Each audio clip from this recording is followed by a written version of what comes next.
The design of planned attacks on buildings inside the U.S. and how operatives were directed to carry them out. That is valuable information for those responsibility to protect the American people.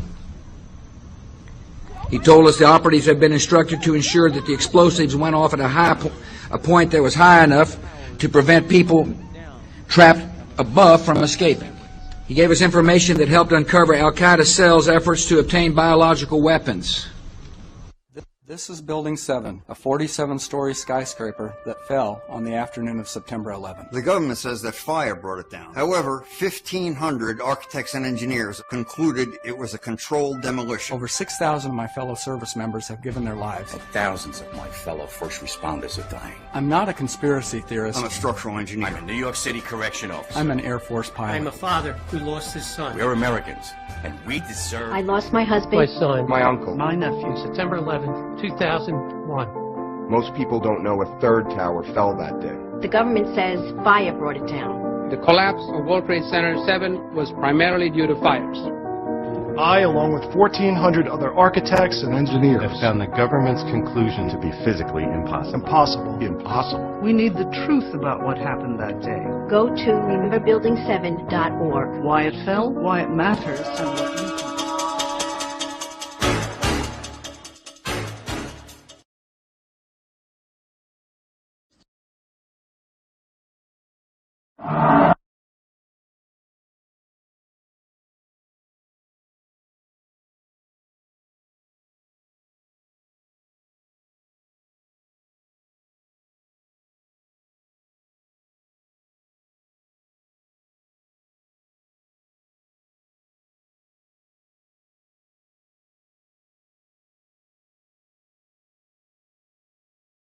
The 9/11 attack on America looked so much like a formula action-packed Hollywood disaster movie that it had "Made in the USA" written all over it. The only difference is it used real props and real people. It had terrorist villains, American firefighter heroes, fireball explosions, collapsing buildings, pedestrians chased by dust clouds, and it even had a God Bless America music score. Well-positioned cameras shot the action-packed drama from every conceivable angle. Just the picture of the helicopter landing and the president walking in, and then the 19 hijackers have been Saudi nationals. So in the terrible... He said that he didn't believe that Osama bin Laden...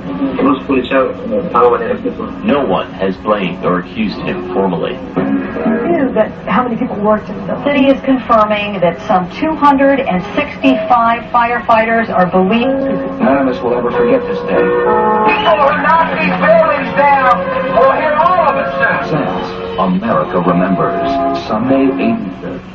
The timing, the title, and the eerie advertisement for Harvey Weinstein's Lord of the Rings movie called The Two Towers was a prophetic and disturbing coincidence.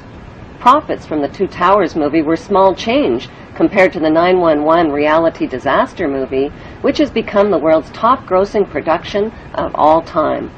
The only thing missing are the 9/11 producer, writer, and director credits. But it doesn't take an Enron accountant to figure out who's cashing in. During the first week, the 911 producers made a spectacular fortune just on the stock market alone. How? By knowing in advance that the stocks in airline and insurance companies associated with the 911 crash would fall in value. Using that inside information, they made negative bets on the stock market called put options. Put options are bets that a certain stock will fall in value by a certain date. It's big risk gambling, unless you've got inside information that can turn your bet into a sure thing. But that's illegal if you get caught at it. Put option bets on the decline in 911 related airline and insurance stocks skyrocketed by a whopping 600% just before 911, which means that somebody knew about the attacks before they happened. Who exactly were those somebodies? Merrill Lynch and HSBC, Morgan Stanley Dean Witter, the Bank of America, weapons manufacturer Raytheon, the Lehman Brothers, General Motors, Swiss Re, Munich Re, and AXA Re Insurance Company, which owns 25% of American Airlines. These insiders bought put options through Deutsche Bank. Most demanding clients trust Deutsche Bank to perform. Deutsche Bank, a passion. Buzzy Conrad, the former executive director of the CIA, just happened to be the manager of Deutsche Bank. And so the profiteers from 911 were not Osama bin Laden or his band of U.S.-trained Arabs. They were blue-chip Israeli, U.S., and British businessmen. Within the first week, the 911 producers sucked up $40 billion in box office profits from U.S. taxpayers who were hypnotized, terrorized, and traumatized by the infinite reruns. Think of it as a conspiracy theory true or false test. A. When George W. Bush started his first oil company, who helped fund it? Osama bin Laden's brother and brother-in-law. True or false? B. After a terrorist bomb at a barracks in Saudi Arabia killed 19 Americans, who got the multi-million-dollar contract to rebuild? The bin Ladens. True or false? C. On the morning of September 11, 2001, who was in a meeting at the Ritz-Carlton Hotel in Washington? George Bush Sr. and Osama bin Laden's brother. True or false? Actually, the answer could be D, all of the above. Because believe it or not, as far-fetched as they sound, each and every one of those things, the bin Laden link to the Bush Oil Company, the bin Laden construction contract after the terrorist bomb, and the bin Laden-Bush meeting on 9/11, is true. Many of the facts surrounding the events of 9/11 point to a cover-up, like the fact that the Bush administration ignored all of the advance warnings of the 9/11 attacks. Warnings from FBI agents like Colleen Rowley and from the famous Phoenix memo were not only ignored, they were suppressed. FBI Deputy Director John P. O'Neill quit his job when his investigation of Osama bin Laden was blocked. According to a September 24th Newsweek article, top Pentagon officials canceled their travel plans for 9/11 because of security concerns. While the American public were sitting ducks, all of America's political, military, and corporate VIPs were kept out of harm's way. Two Muslims accused of the 9/11 hijackings took their flight training at Rudy Decker's Huffman Aviation School in Florida.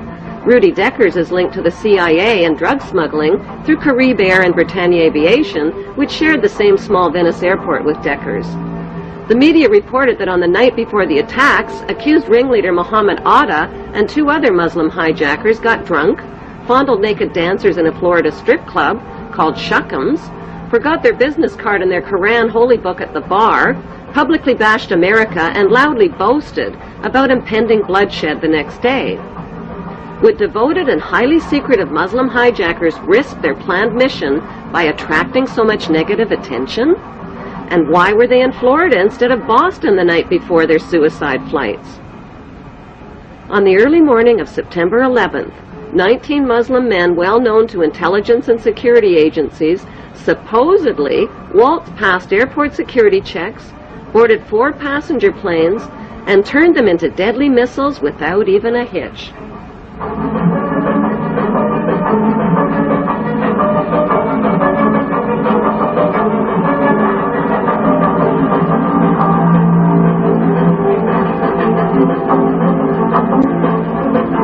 By 8:13 a.m., flight controllers temporarily lost radar contact with American Airlines Flight 11 and reported a suspected hijacking. Even though Andrews Air Force Base is only 10 minutes from Washington, emergency response fighter jets took close to an hour instead of the typical 15 minutes to scramble and begin searching for the hijacked planes. By then, it was too late. President Bush already knew about the first Flight 11, which occurred at 8:46 a.m., when he sat down to chat with school kids at Booker Elementary School. It wasn't until 9:05 a.m. that he was notified that a second plane, Flight 175, had also crashed into the World Trade Center and that America was under attack. Instead of being whisked to safety in this national emergency, Bush nodded and continued chatting with the kids for another 20 minutes about a pet goat, while American citizens were burning alive and leaping to their death from the smoking towers. Wailing against the wind as they fell, almost as if they had second thoughts. It was absolutely horrifying.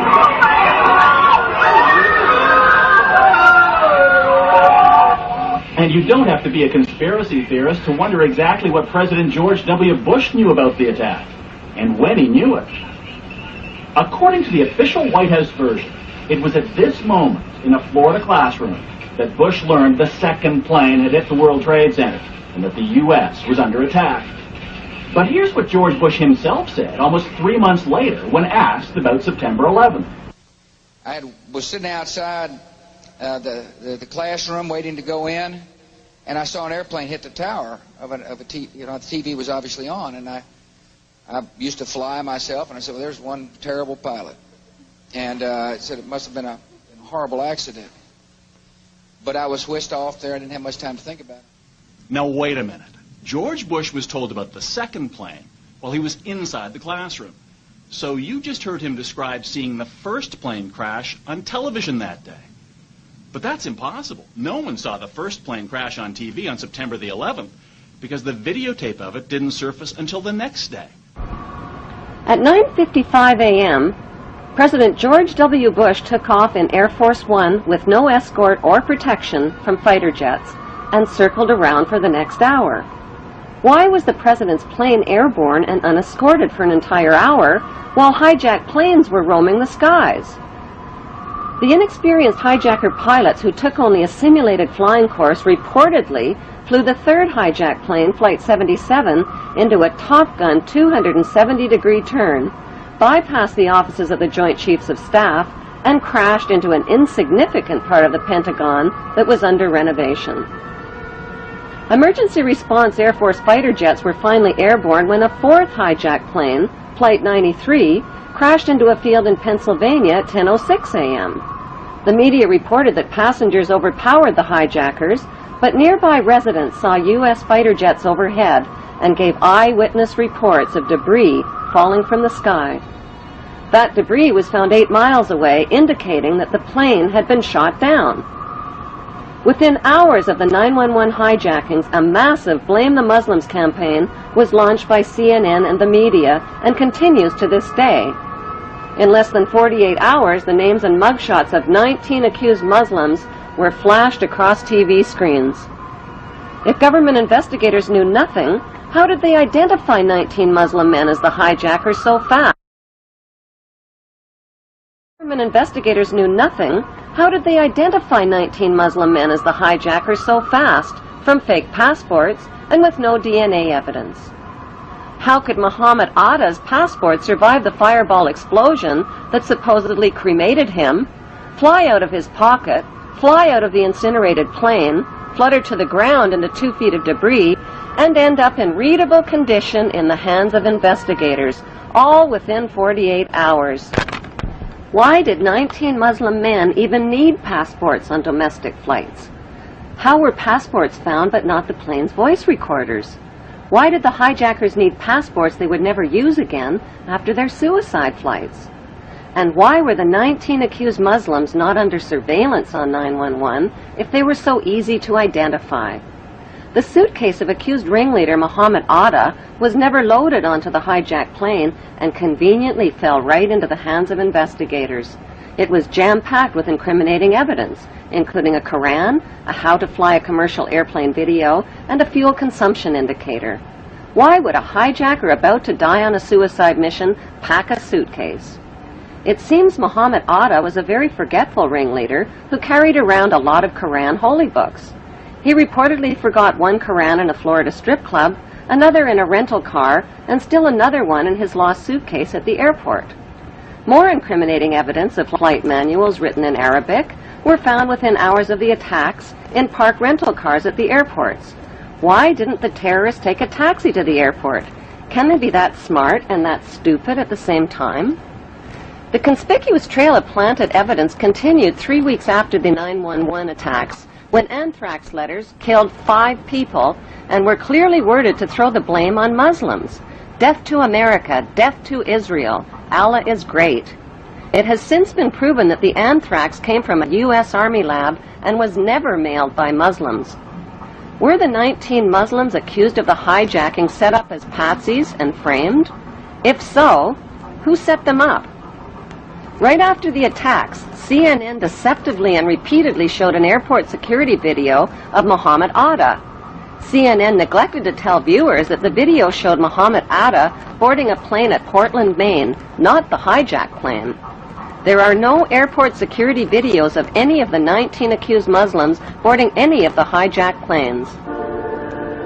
Right after the 9/11 attacks, CNN reported that the U.S. government had a tape recording of Osama bin Laden telling his mother that something big was about to happen and that she wouldn't be seeing him for a while.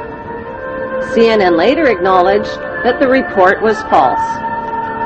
Osama bin Laden consistently denied being involved in 9/11 and claimed the Israeli Zionists were behind the attacks. According to Japanese, Chinese, and Indian news reports, Osama bin Laden was killed in Afghanistan in the fall of 2001 and was buried in an unmarked grave by his own men.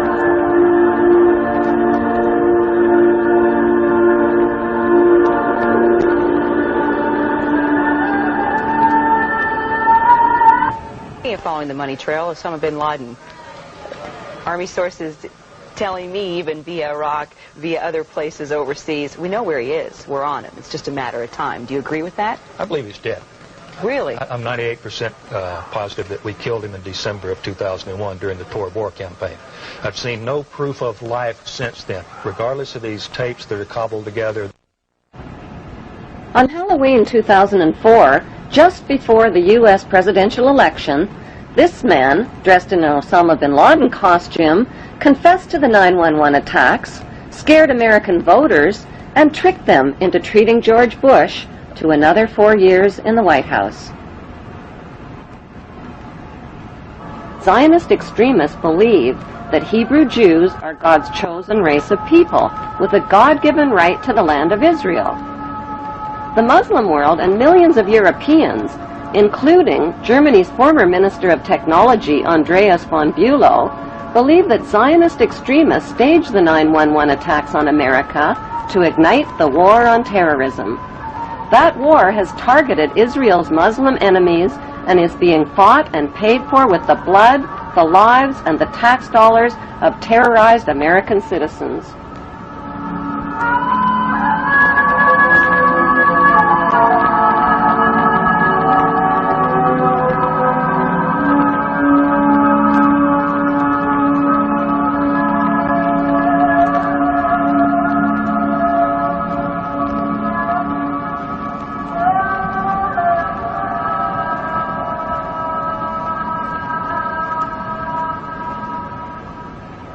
Half the world believes that 9/11 was a conspiracy carried out by Islamic Muslim extremists with financing from Muslim charities.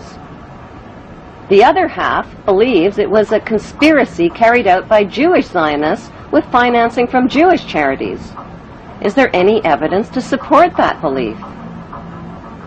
Since 9/11, FBI Director Mueller, BBC News, and ABC have confirmed that 7 of the 19 Muslims whose mugshots were flashed around the world did not die in the 9/11 crashes. They are alive and well and are victims of identity theft. An 8th accused Muslim died 1 year before the 9/11 hijackings even occurred. Who stole their identities, and why isn't the FBI looking for them? If the hijackers really were Muslims, why would they steal the identities of fellow Muslims and implicate them? Wouldn't they be more likely to steal Israeli identities and put the blame on Israelis? If the hijackers were Israelis, wouldn't they be likely to steal the identities of Muslims and put the blame on Muslims? Even though no one has been officially charged or convicted of the 9/11 hijackings, CNN and the 5 Western media monopolies have exclusively sold the American people on a Muslim conspiracy. Unfortunately, the only eyewitnesses capable of positively identifying the hijackers died on board the hijacked planes. Before flight attendant Amy Sweeney was killed on hijacked Flight 11, she picked up an airphone and reported that 4 Middle Eastern-looking men had hijacked the plane. The fact is that Israeli men are Middle Eastern men who just happen to be Middle Eastern-looking. The voice of the hijacker heard from the hijacked plane's voice recorder reveals that the accent of the hijacker matches an Israeli Hebrew accent. stay quiet and you'll see you. I'm heading to the airport. The next transmission comes seconds later. Nobody move. Everything will be okay. If you try to make any move, you'll danger yourself and the airplane. Let's stay quiet. After 9/11, 1,000 Middle Eastern-looking Muslim men were swept into U.S. custody, but the media kept quiet about 60 Middle Eastern-looking Israeli men who were also taken into custody and held under great secrecy. On December 11th, Carl Cameron of Fox News ran the first of a 4-part series about a group of Israelis who were among the 9/11 suspects. These detained Israelis failed polygraph tests about their surveillance activities against the U.S. and were caught videotaping the 9/11 attacks from different angles. Fox News also reported that the evidence linking these Israelis to 9/11 was classified, but a leaked 61-page report from the U.S. government's Drug Enforcement Agency revealed that another 120 Israelis, posing as artists, were also rounded up right after 9/11. Carrying counterfeit visas and green cards, the Israelis admitted that they served in the Israeli army in explosives, electronic, and military intelligence units. Did Middle Eastern-looking Israelis who were detained as suspects after 9/11 steal the identities of the accused Muslims? The leaked DEA report revealed that Israelis with Israeli military backgrounds had posed as artists and lived on Sheridan Street in Hollywood, Florida, just down the street from Mohammed Atta and 3 other accused Muslims. On August 18th, 1 month before the 9/11 attacks, a New York Times article by reporter Sheila K. Dewan described a group of 4 foreign artists who smuggled their way into the World Trade Center just months before 9/11.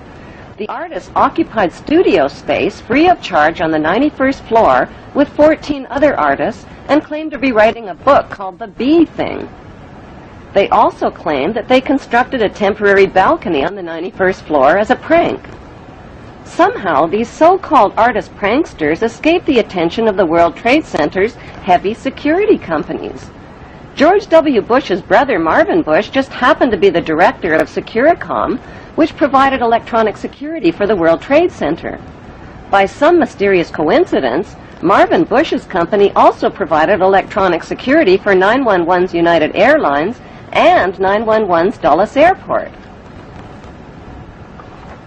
So what were 18 foreign artists really doing living free of charge in one of the world's most expensive rental spaces? Many top engineering and demolition experts believe that the Twin Towers were rigged with explosives which caused the buildings to implode vertically in a typical controlled demolition. The reason the collapsing buildings looked like a controlled demolition, say experts, is because they were a controlled demolition. Photos and video recordings confirm that explosions occurred at the base of the 2 towers as well as in Building 7 before they fell. On September 24th, firefighter Louis Caccioli told People Weekly point blank, "We think there were bombs set in the building." That claim was echoed by many witnesses and by firefighters who heard the explosions just before Tower 1, Tower 2, and Building 7 collapsed. The steel-supported Twin Towers were built to withstand the impact of a passenger jetliner, yet the official explanation for their collapse is that the burning jet fuel heated the steel support beams and caused them to buckle. Expert independent investigators insist that it's impossible for jet fuel burning in oxygen to melt steel and that most of the jet fuel burned up outside the buildings in clearly visible fireballs. After the crashes, the white smoke turned black, indicating cooling temperatures, not rising temperatures as reported. Why did a company called Controlled Demolition quickly haul away, melt down, and dispose of 499,850 pieces of structural steel that could have proved the temperature the steel had reached and the use of explosives? Why did Tower 2 that was hit last fall first, 53 minutes after being struck, whereas Tower 1 fell 1 hour and 28 minutes after being struck? An even bigger mystery is why Building 7, owned by Larry Silverstein, collapsed much later on in the afternoon, even though it had never even been hit. If these 3 World Trade Center buildings were rigged with explosives, when could the explosives have been installed, and who controlled access to the buildings? The 30-year-old World Trade Center has always been publicly owned and managed by the New York, New Jersey Port Authority. That is, until a Jewish businessman named Louis Eisenberg became the chairman. Eisenberg is an active leader in Jewish Zionist organizations. He personally oversaw negotiations that put the publicly owned World Trade Center into private hands. Those private hands belonged to 2 Jewish pro-Zionist billionaires named Larry Silverstein and Frank Lowy, even though their bid was lower than other bids. Lowy served as a commando in the Israeli army, and Silverstein just happens to be the former chairman of the United Jewish Israel Appeal. With Eisenberg's help, they landed the 99-year lease worth $8 billion for half price at $3.5 billion. During the moving, renovations, and security changeovers, explosives could have easily been installed in the buildings without detection. George W.'s brother, Marvin Bush, was not only the director of the World Trade Center's electronic security company, he was also the director of the World Trade Center's casualty insurance company called Houston Casualty. That company terminated their insurance coverage for the World Trade Center before 9/11, right in the nick of time. Another suspicious company occupied the 16th and 17th floors of the North Tower. That company, called Zim Israeli American Shipping, suddenly broke their lease, paid a $50,000 penalty, and moved out of the World Trade Center only weeks before 9/11. Zim Israeli American Shipping is owned by Zim Israel Navigation, which just happens to be owned by the government of Israel. If the new owners, Silverstein and Lowy, knew about the 9/11 attacks in advance, why did they buy a 99-year lease to the doomed buildings? Because they could do the simple math. Silverstein bought the $3.5 billion World Trade Center with only a $15 million down payment, which amounts to 0.01% of the total. He took out maximum terrorist insurance coverage only 6 weeks before the attacks. The demolition of the World Trade Center buildings on 9/11 eliminated Silverstein's cost for an $800 million facelift to update the aging 30-year-old buildings. As soon as the spanking new World Trade Center is finally built and expanded to over 11 million square feet of rental space, Silverstein stands to pocket billions of dollars per month. In the meantime, U.S. taxpayers are covering Silverstein's so-called losses. Then there's the big payouts from insurance policies with mega-terrorism insurance, which Silverstein took out just weeks before 9/11. Silverstein is demanding a 200% payout by claiming payouts for 2 separate 9/11 attacks instead of 1. Silverstein's insurance companies, called Swiss Re and Munich Re, are the same companies under investigation for advanced knowledge of 9/11 and for profiting from 9/11 on the stock market. If Silverstein's insurance companies knew in advance about the attacks, why would they insure doomed buildings? Were these giant insurance companies handpicked to keep a lid on their insurance investigation findings and to ignore the evidence of 9/11 cover-ups? Silverstein has since bought out Frank Lowy, paid off investors and loan groups, put limits on victim compensation claims, and turned the publicly owned World Trade Center into the smelliest private real estate deal in American history. George W. Bush threw up permanent roadblocks to stop an independent investigation of the 9/11 events. When the 9/11 Senate Committee report was published, 27 pages that would have connected international banks to 9/11 were censored. On October 30th, 2003, a CBC television documentary investigated the 10-year friendship between the Bush family, the bin Laden family of Saudi Arabia, and the Saudi royal family. That friendship includes illegal presidential campaign contributions and partnerships in oil and weapons companies like the Carlyle Group. Since 9/11, 2,500 relatives of victims filed trillion-dollar lawsuits against 7 international banks, against the Saudi friends of the Bush family, and against the U.S. government for suppression of information. On 911, all U.S. flights were canceled, and desperate relatives of 911 victims were grounded. 48 hours later, September 13th, an update. Private flights were still prohibited. To take off required government approval at the highest level. That morning, Prince Bandar of Saudi Arabia visited the White House. And later that day, something unusual began to happen. Despite the blanket aviation ban, several private planes, from Learjets to a 747, were cleared to depart from various U.S. cities. On board were dozens of the Saudi elite, almost every one a bin Laden or a Saudi royal. Meanwhile, Elizabeth Alderman was desperate to find a way from Paris to New York, where her son Peter was missing.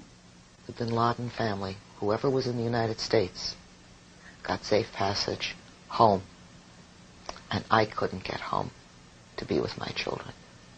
Other families couldn't get to New York, who lived far away, to even begin to look for their children. At this point, we didn't know who was alive or who was dead.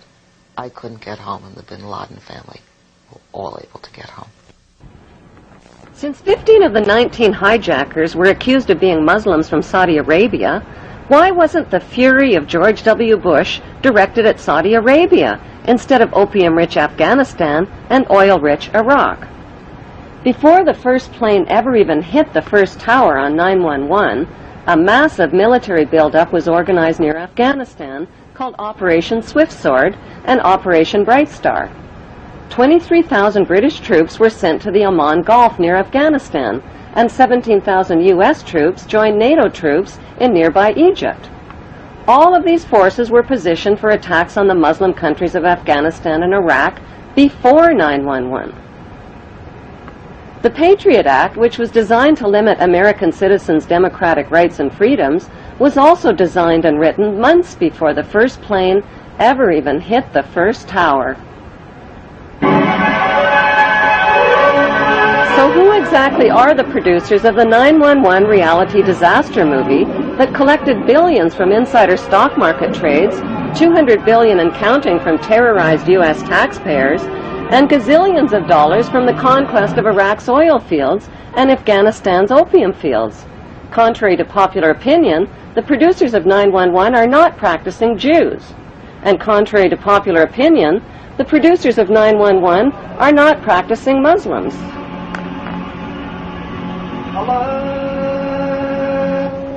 They are a secret network of international pirates who identify with no nation, no national flag, and no established religion.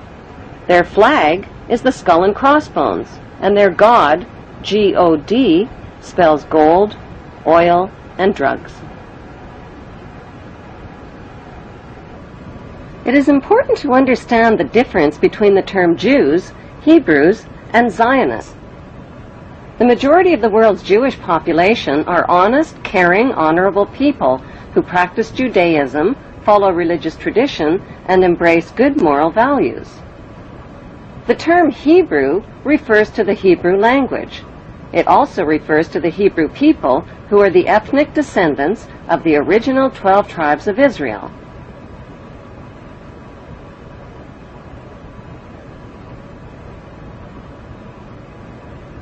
The term Zionist refers to political extremists. Zionists believe that the Hebrews are God's chosen race of people and that the Hebrews have a right to the land of the Muslim Palestinians. Why? Because according to the Bible, God said so. These Zionist extremists represent only a small minority of Jews and Hebrews. Christians who support Israel's theft of Palestinian land are called Christian Zionist extremists. Their goal is to help fulfill the prophecies of the Bible story. Countless millions of Americans are reading a series of novels called Left Behind. They're topping bestseller lists all over the country, and they're being made into movies. They chronicle apocalyptic times. The setting is the 21st century, complete with warplanes and TV correspondence. This is Buck Williams reporting live from Israel. I am standing in the middle of an all-out attack. But the plot is ripped from the pages of the Bible, so it all winds up here in Israel, where according to the book of Revelations, the final battle in the history of the future will be fought on this ancient battleground in northern Israel called Armageddon.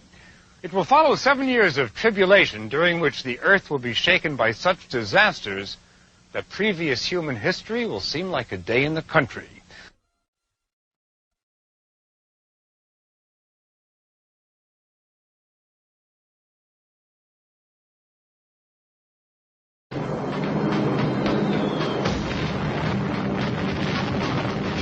I made the only decision I ever knew how to make. I did what I thought was right. 50 years ago, the United States dropped the atomic bomb on Japan. To this day, Americans know very little about how that decision was reached. The idea that the United States committed these and other horrific crimes against humanity and participated in the 9/11 incineration of thousands of its own citizens is too frightening a thought for many to consider. But even more frightening are the consequences of denial.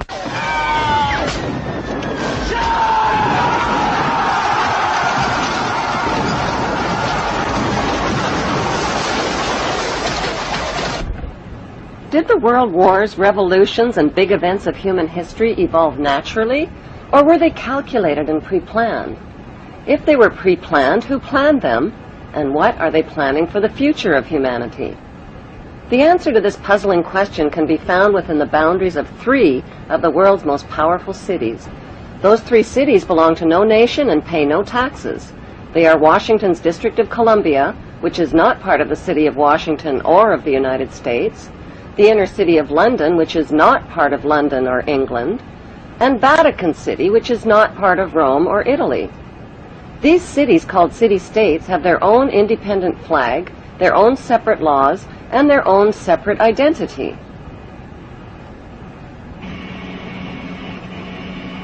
Vatican City is in fact a state, the smallest principality in the world.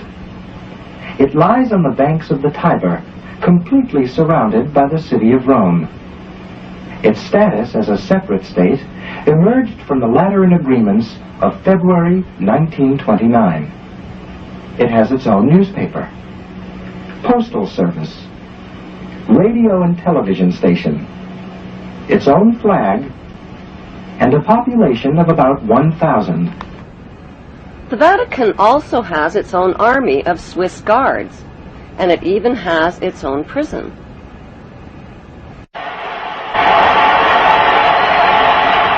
The Vatican rules over approximately 2 billion of the world's 6.1 billion people. The colossal wealth of the Vatican includes enormous investments with the Rothschilds in Britain, France, and the USA, and with giant oil and weapons corporations like Shell and General Electric. The Vatican solid gold bullion worth billions is stored with the Rothschild-controlled Bank of England and the U.S. Federal Reserve Bank.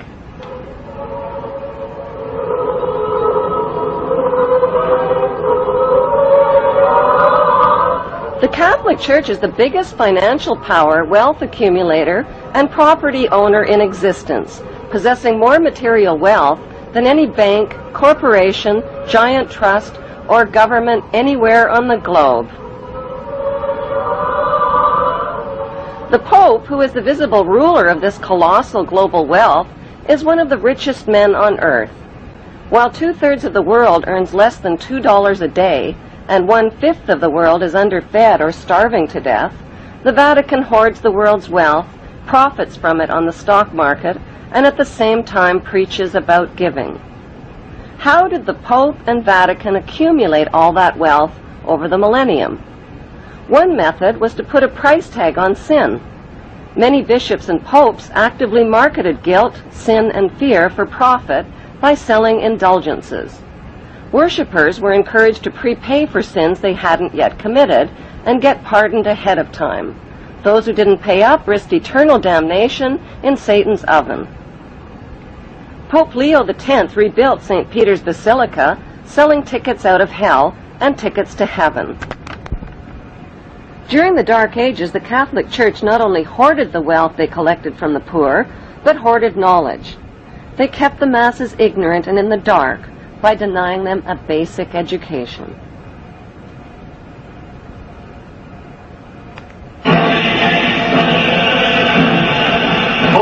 60,000 armed Christians were on their way to reclaim Jerusalem from the infidel. More than 60,000 armed Christians were on their way to reclaim Jerusalem from the infidel. Between 1095 and 1291 AD, the Pope launched 7 bloodbaths called the Christian Crusades, torturing, burning, beheading, and mass murdering hundreds of thousands of Muslims and Jews in the name of God. The Pope's brutal soldiers were called Knights Templar, or Knights of the Temple of Solomon, and evolved into today's secretive brotherhood called the Freemasons. Between 1450 and 1700 AD, the Catholic Church followed up their holy terror with the Inquisition. Based on rumors of practicing witchcraft, the Catholic Church hunted down, tortured, and burned alive millions of innocent women at the stake.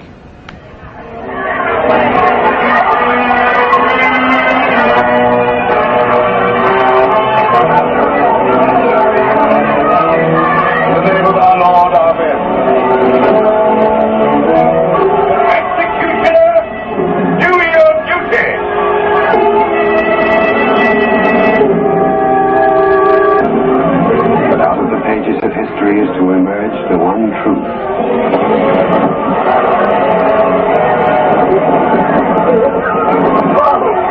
Father, pray for you. And may the angels lead thee into paradise. During World War II, the Vatican was criticized for supporting Hitler and his Nazi regime. To this day, the Vatican is still under investigation for plundering Nazi gold from the Swiss bank accounts of Jewish Holocaust victims. Over the past 5 decades, more than 1,500 priests and bishops have been identified in the sexual assault of tens of thousands of boys and girls in their trusting congregations and orphanages. Why is this filthy rich institution preaching spiritual values of poverty and chastity while cardinals, bishops, and priests cover up their crimes of sexual abuse? Why has the Church fought and resisted the compensation claims of their sexually, emotionally, and spiritually traumatized victims? Like Vatican City, London's inner city is also a privately owned corporation or city-state, located right smack in the heart of Greater London. It became a sovereign state in 1694 when King William III of Orange privatized and turned the Bank of England over to the bankers. By 1812, Nathan Rothschild crashed the English stock market and scammed control of the Bank of England. Today, the city-state of London is the world's financial power center and the wealthiest square mile on the face of the earth.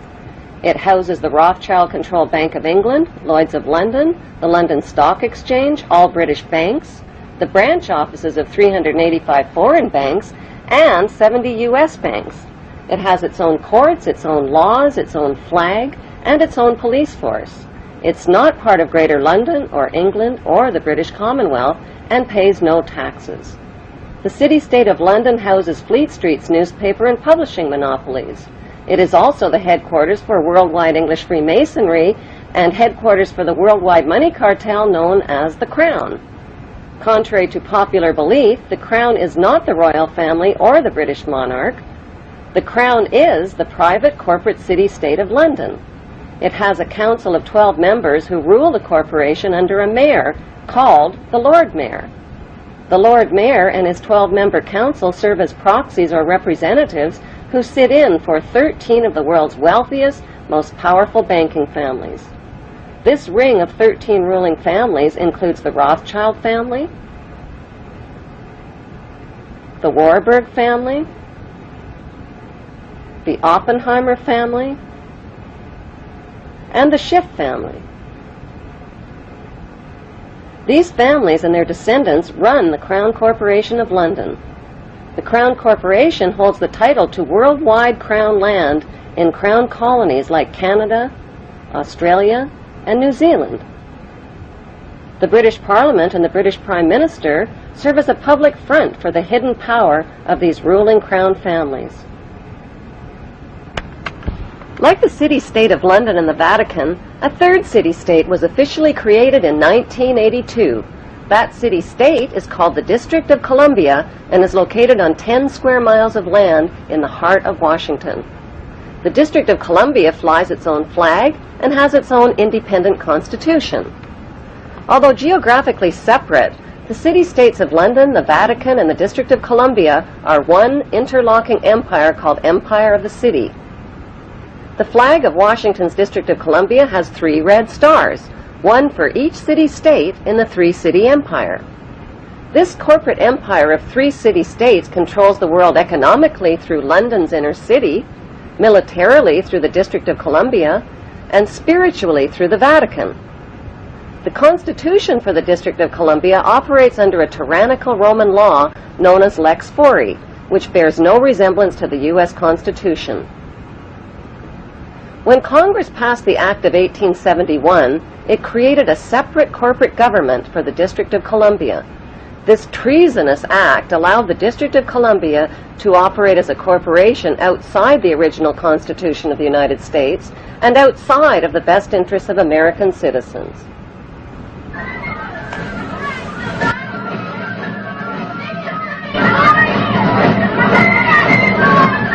A sobering study of the signed treaties and charters between Britain and the United States exposes a shocking truth. The United States has always been, and still is, a British Crown colony. King James I was famous not for just changing the Bible into the King James Version, but for signing the first Charter of Virginia in 1606. That charter granted America's British forefathers a license to settle and colonize America. The charter also guaranteed that future kings and queens of England would have sovereign authority over all the citizens and colonized land in America stolen from the Indians. After America declared its independence from Great Britain, the Treaty of 1783 was signed. That treaty specifically identifies the King of England as the Prince of the United States and contradicts the belief that America won the War of Independence. Although King George III of England gave up most of his claims over his American colonies, he kept his right to continue receiving payment for his business venture of colonizing America. If America had really won the War of Independence, they would never have agreed to pay debts and reparations to the King of England. When Congress passed the 13th Amendment to the Constitution, the U.S. President was made subservient to the King of England. The 13th Amendment is called the Title of Nobility Amendment and forbids U.S. presidents and their officials from using royal titles like king or prince or baron. For some mysterious reason, the 13th Amendment, which was ratified in 1810, no longer appears on current copies of the Constitution. America's blood-soaked War of Independence against the British bankrupted America and turned its citizens into permanent debt slaves of the king.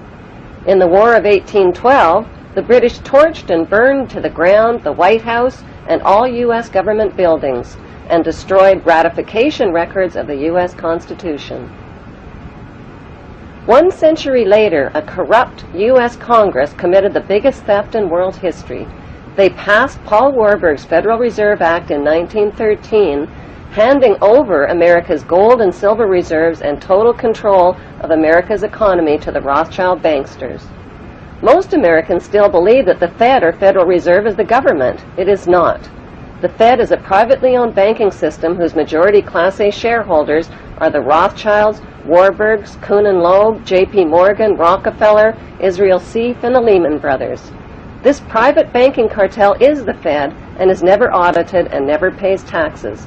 They print and design America's money, which displays their symbols of an Egyptian pyramid, a Masonic all-seeing eye, and the words, "In God we trust." Who exactly is the God they trust? They also collect American taxpayers' money through the IRS. Then they loan it back again with interest to pay for roads, bridges, and other public works.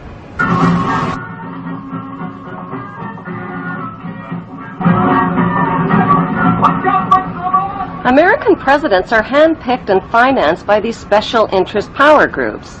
Like George W. Bush, John Forbes Kerry, whose initials are JFK, is a member of Yale University's Skull and Bones Brotherhood. The Forbes part of John Kerry's name identifies his descendancy from Captain Robert Bennett Forbes, who was a drug runner for the Rothschilds' opium drug trade with China in the 1800s. Most U.S. citizens believe that the United States is a country and that the president is the most powerful man on earth. The United States is not a country. It is a corporation, and the President is President of the Corporation of the United States. He and his elected officials work for the corporation, not for the American people. Since the United States is a corporation, who owns the corporation of the United States? Like Canada and Australia, whose leaders are prime ministers of the Queen, and whose land is called Crown Land, the United States is just another Crown colony. Crown colonies are controlled by the empire of 3 city-states. At the center of each city-state is a towering, phallic-shaped stone monument called an obelisk that points skyward. In D.C. city-state, the obelisk, known as the Washington Monument, was dedicated to Freemason George Washington by the Freemason Grand Lodge of the District of Columbia. The secretive Brotherhood of Freemasons laid the Washington obelisk's cornerstone in 1848 and contributed 22 Masonic memorial stones. 250 Masonic lodges financed the Washington Monument obelisk, including the Knights Templar Masonic Order.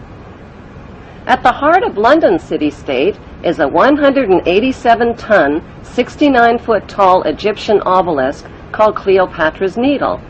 It was transported from Egypt and erected on the banks of the River Thames. In Vatican City, another Egyptian obelisk towers high above St. Peter's Square.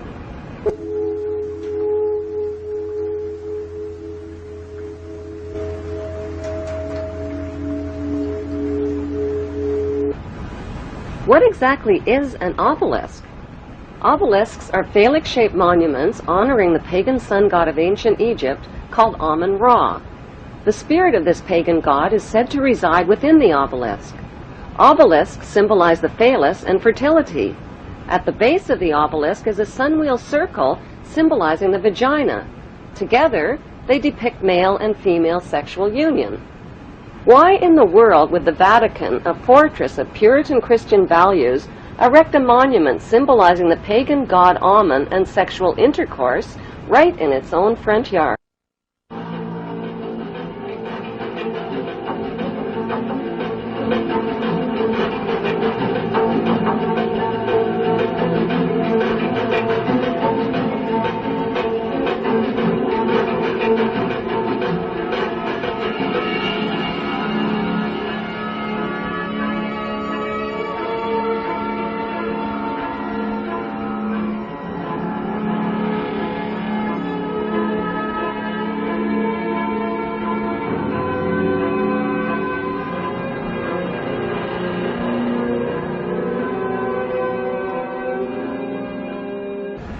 Bloodshed between the Israeli Jews and the Palestinian Muslims is routinely reported by the Western news media. But how much does the general public really know about what's going on in Israel? And why should they even care? Why? Because Israel has written human history, and it is also writing the future of humanity. It is important to know that the land now called Israel was originally called Canaan in ancient times. Canaan was populated by the Canaanite people, who were the ancestors of today's Palestinians imprisoned in refugee camps in Israel. About 3,500 years ago, the Semitic Hyksos kings ruled Egypt for 100 years, but were expelled from Egypt into Canaan. The Egyptians called these Hyksos people the Habarus, which means Hebrews. These expelled Hebrews invaded and conquered the land of Canaan and changed the name of the land from Canaan to Israel. In 135 AD, the name was once again changed to Palestine after the Romans conquered the land. As recently as 1948, the name was officially changed back to Israel again by the Hebrew Zionists, who slaughtered and drove the Palestinian people from their homes, land, and villages after World War II.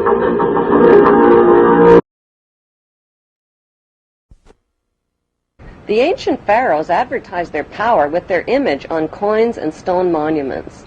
The power of the Queen worldwide is advertised with her image printed on more coins and stamps than any other head of state in history.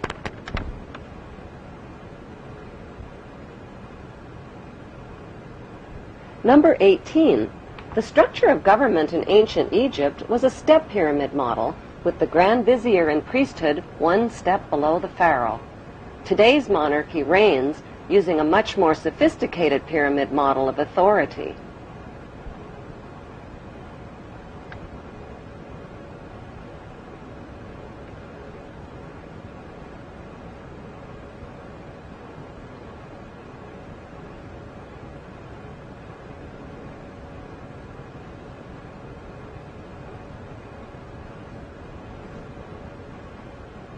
Number 19.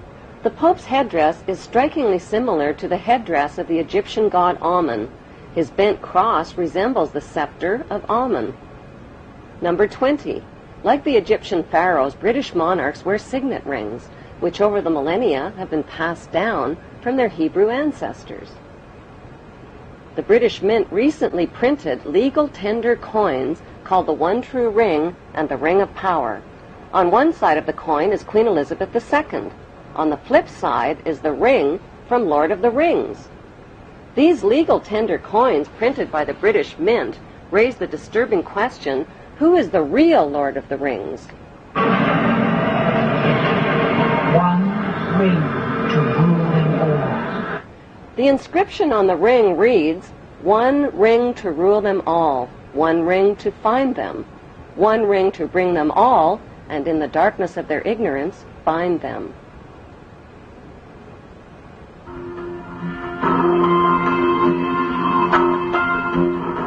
Historically, a series of powerful invaders, the Philistines, Assyrians, Babylonians, and Persians, conquered the land of Canaan, which the Hebrews called Isreal. The Hebrew tribes of Manasseh and Dan joined forces and became the Macedonians, or Macedonians. They fled to Greece with their gold and their riches.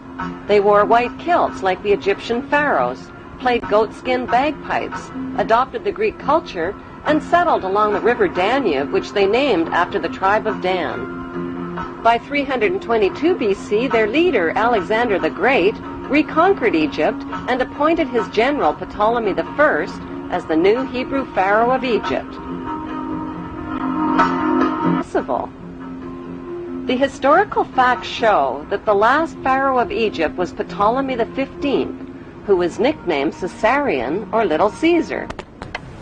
Born in 47 BC, Caesarion was the son of two of the most famous parents in world history, Roman ruler Julius Caesar and Egyptian pharaoh Cleopatra. When Caesarion's father Julius Caesar was elevated to the status of God by the Roman Senate, Caesarion was recognized as the son of God and heir to God's kingdom, the Roman Empire.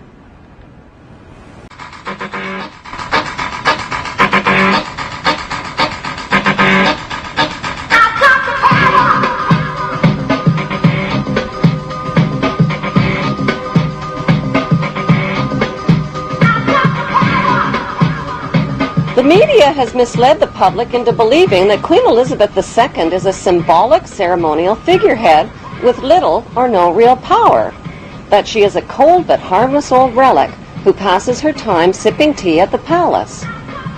Nothing could be further from the truth. As British monarch, Queen Elizabeth II is the wealthiest, most powerful person on earth. She embodies the crown and supreme world power. Presidents of the United States are forbidden any title of nobility and are subservient to the monarch. The U.S. President is Commander-in-Chief of the Armed Forces based at Camp David, which is known to insiders as Camp King David.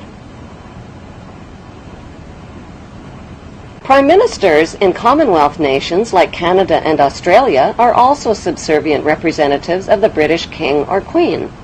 They are her spokesmen. The Governor-Generals of the Queen's Commonwealth nations represent and exercise the Queen's power on her behalf. What the general public doesn't realize is that their leaders are only representatives of the monarch and do not possess the power. They exercise the power. They do not reign, they rule. The monarch, on the other hand, reigns but does not rule, possesses the power but does not exercise it. By delegating her powers instead of exercising her powers, The Queen is left safely outside and above the conflicts and divisions of the political process. She is protected from becoming a target of political hostilities. Meanwhile, the general public is kept in the dark about the true powers that the Queen actually possesses, powers that she delegates but has not yet chosen to exercise. So what exactly are these powers that the Queen possesses but has not chosen to exercise? Her powers include the power to choose the Prime Minister and to dismiss the Prime Minister through her Governor General, the power to dismiss ministers and the government, the power to dissolve Parliament and call new elections, the power to refuse legislation passed by Parliament, the power to command the armed forces and raise a personal militia. She has the power to read confidential government documents and intelligence reports, the power to declare a state of emergency and issue proclamations. She has the power to call elections and enact laws in Her Majesty's name. Few people realize that not a single law is passed without the Queen's consent. She has the power to exercise Crown prerogatives, which means the Queen can declare war through her Prime Minister without even the agreement of Parliament.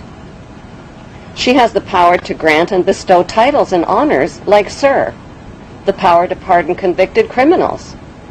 So why has the Queen been allowed to legally possess all of these supreme powers? For the sake of tradition? What exactly is the meaning of the term the Crown? The Crown is defined as executive powers exercised in the name of the monarch. The actual crown itself worn by the monarch is a symbol of the Queen's executive powers. The Parliamentary Oaths Act of 1866 requires all leaders of 54 Commonwealth nations to swear an oath of loyalty to the Queen, not to the people who elected them. I swear by Almighty God that I will be faithful and bear true allegiance to Her Majesty Queen Elizabeth, her heirs and successors according to law, so help me God. Those who do not swear allegiance to the Queen are deemed unfit for office, including the Prime Minister, police, military, judges, legislators, lawyers, and public servants. New citizens to the Queen's Commonwealth nations must swear allegiance to Her Majesty the Queen. Public land in the Queen's colonies like Canada is called Crown land and includes Aboriginal land. Government corporations are called Crown corporations. The Central Bank of Canada and the Canadian Mint are Crown corporations independent of most government controls. Neither Canada nor Australia, two huge and independent countries in their own right, has dispensed with her services as their head of state. Forms, stationery, and printing are printed by the Queen's printer. Canadian warships are called HMCS, Her Majesty's Canadian Ship, and in Australia they're called HMAS, Her Majesty's Australian Ship. Canada's National Police Force is called the Royal Canadian Mounted Police. All government contracts are between a company or individual and Her Majesty. Court summons are issued in the name of the Queen, and all public inquiries are called royal commissions. Commonwealth money carries the Queen's image worldwide as a reminder of her authority. The Queen is the lifetime hereditary head of state of Great Britain and her colonies and is unelected and unaccountable. It is against the law to advocate the abolition of the monarchy. After the revolution, the French started calling her the lady, but in English, the Queen is still the Queen. Move, I tell you. Originally, in India, Persia, and Arabia, she was male and weak. Check, Your Grace. But she changed sex in Europe in the Middle Ages and became the strongest of all chess pieces. I fear the Queen is powerless now. The Queen is never powerless. For example, what is the cost to British taxpayers to support the Queen and her blue blood entourage? The Public Accounts Committee and National Audit Office are forbidden to examine Queen Elizabeth Windsor's family finances, but the civil list payments are reviewed every 10 years. So for the year ended March 2002, the running expenses of the Windsor household were £7.9 million. Family spending, $35.3 million. Security, $30 million. And the list goes on. How much is the Queen actually worth? The Queen's wealth is divided into three categories. Her wealth as the monarch, her visible personal wealth, and her invisible personal wealth. The Queen's wealth as the monarch includes 54 Commonwealth nations worldwide, millions of acres of Crown land and resources, thousands of Crown corporations, and the corporate city-state of London, which is the capital of world finance. The Queen's visible personal wealth, which was accumulated tax-free until 1992, includes royal yachts, Rolls-Royces, racehorses, 5 castles, the world's largest collection of jewels, 20,000 old masterpieces, and billions of Class A shares in blue-chip stocks and bonds which have been invested and reinvested over and over again tax-free. Most of the Queen's family fortune was inherited from her ancestors' illegal opium trade with China and the black slave trade. In 1977, the Bank of England Nominees was established to hide the Queen's personal portfolio of wealth. As the British monarch, the Queen has access to privileged information, state secrets, and the world's top financiers. She is immune to accusations of insider trading or conflicts of interest. Her financial portfolio includes Rio Tinto, General Electric, Royal Dutch Shell, British Petroleum, Archer Daniels Midland, and the list goes on. The Queen's visible billions are but a tiny fraction of her invisible wealth accumulated through the black nobility. What is the black nobility? The black nobility is a wealthy aristocracy of elite ruling families who solidified their power in the 12th century by intermarrying with the wealthy godfather families of Venice, Italy. During the bloodbaths of the Christian Crusades, this brutal Italian oligarchy captured the trading monopolies. Over the centuries, the black nobility have used their power and wealth to rape, plunder, and exploit every corner of the globe.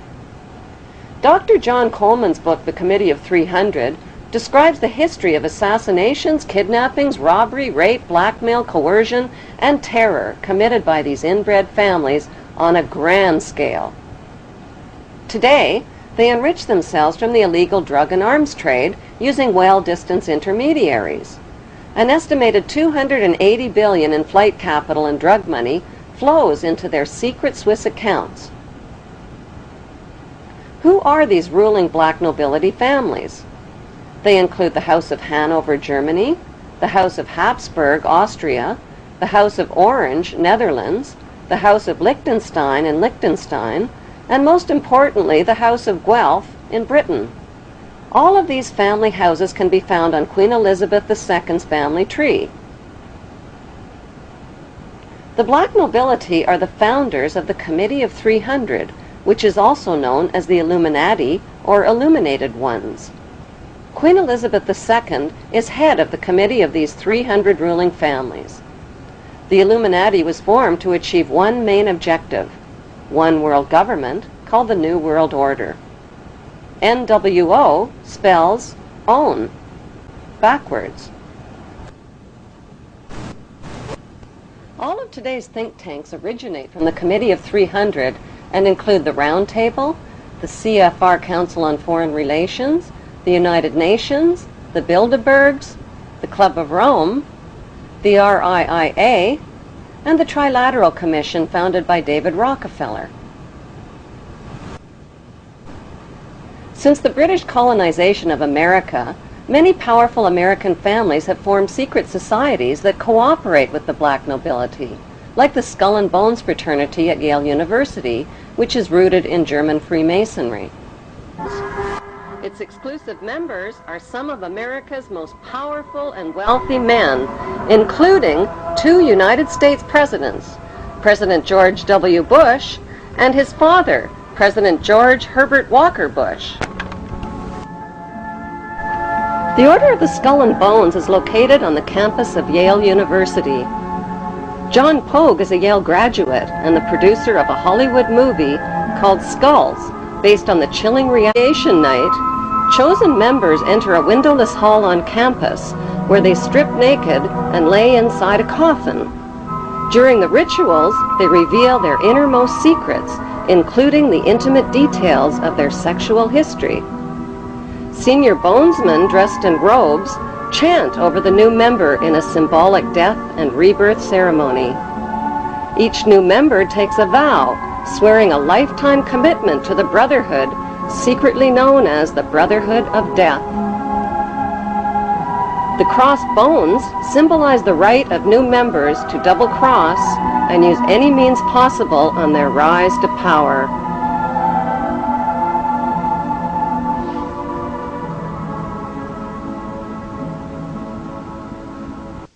They're supposed to recount their entire sexual histories in sort of a dimly lit, cozy room. The other 14 members are sitting on plush couches, and the lights are dimmed, and there's a fire roaring. And this activity is supposed to last anywhere from between 1 to 3 hours. So George W. Bush, recounted his sexual history?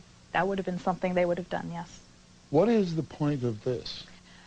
I believe the point of the year in the tomb is to forge such a strong bond between these 15 new members that after they graduate, for them to betray Skull and Bones would mean they'd have to betray their 14 closest friends. One can't help but make certain comparisons with the mafia, for example. Secret society, bonding, stakes may be a little higher in one than the other, but everybody knows everything about everybody, which is a form of protection. I think Skull and Bones has had slightly more success than the mafia, in the sense that, you know, the leaders of the 5 families are all doing 100 years in jail, and the leaders of the Skull and Bone families are doing 4 and 8 years in the White House. Bones is not restricted to Republicans. Yet another Bonesman has his eye on the Oval Office. Senator John Kerry. Skull and Bones is so tiny, that's what makes this staggering. 15 people there are only a year. 15 people a year, which means there are about 800 living members at any one time. We know that a lot of Bonesmen have gone to positions of great power. That's what Skull and Bones' purpose is, to get as many members as possible into positions of power. Though there is this mythology about Skull and Bones pulling the strings of government. You're saying the fact is Skull and Bones are pulling the strings of government. They do have many individuals in influential positions, and that's why this is something that we need to know about.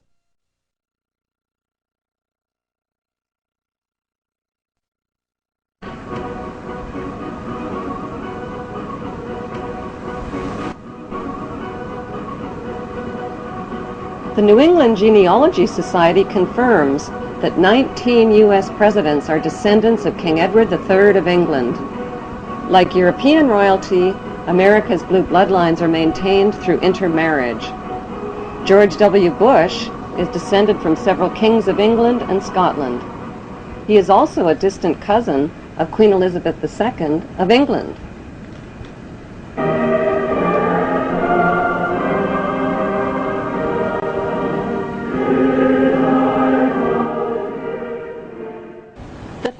Of the Committee of 300 have given birth to the Tavistock Institute, HARP, the RAND Corporation, Stanford Research Institute, and the Institute for Policy Studies, among others. One study group at the RAND Corporation specializes in predicting the timing and direction of thermonuclear war. These institutes and corporations are engaged in the secretive development of brainwashing and population control techniques, the mapping and patenting of human and animal DNA, and the genetic engineering of human, animal, and plant life. They are also developing chemical, bacteriological, and psychological weaponry, as well as tectonic and climate weaponry. How does the Committee of 300 justify their monstrous acts of evil? Their common philosophy is that the end justifies the means, no matter how diabolical. That end is to fulfill their biblical covenant using apocalyptic weaponry for an eternal throne and one world empire. Was the timely earthquake in Iran triggered by natural causes or by man-made causes? In the late 1800s, Serbian-American inventor Nikola Tesla developed tectonic weaponry capable of triggering earthquakes. He claimed the technology could split the earth in half with the press of a button. Tesla sold the patents for his earthquake technology to U.S. weapons manufacturer Westinghouse in 1885. Today, the U.S. military controls and uses the technology at their high-frequency active auroral research project called HAARP, located at Gacona, Alaska. In his book, Angels Don't Play This HAARP, Dr. Nick Begich claims the U.S. military has developed tectonic and climate weaponry that can trigger earthquakes, manipulate weather systems, and cause floods, droughts, and hurricanes that threaten the economies of other nations. HAARP's vast installations of antenna towers zap the sky's protective ionosphere with an electromagnetic beam, creating extremely low-frequency radio waves called ELF waves. These ELF waves bounce back to Earth as plasma balls. This tectonic weaponry can be more lethal than any of America's most powerful nuclear weapons. Only one nation in the world has been insane enough to drop atomic weapons of mass destruction on the innocent populations of 2 large Japanese cities, chemical weapons of mass destruction on innocent civilians in Vietnam, and depleted radioactive uranium weapons of mass destruction on the people of Iraq.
Pharaohs of ancient Egypt who built their empire with the help of a Grand Vizier, Queen Elizabeth II also has a Grand Vizier who serves as her most trusted advisor.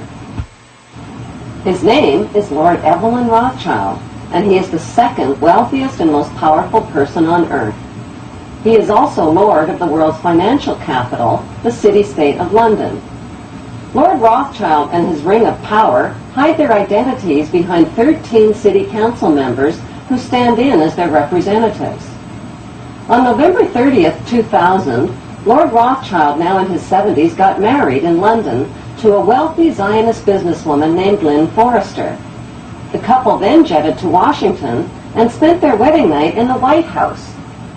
Just months before 9/11, they moved to New York and settled into their 18th floor luxury palace at River House, where 2 private terrorists offered them front row seats for the scheduled 911 show.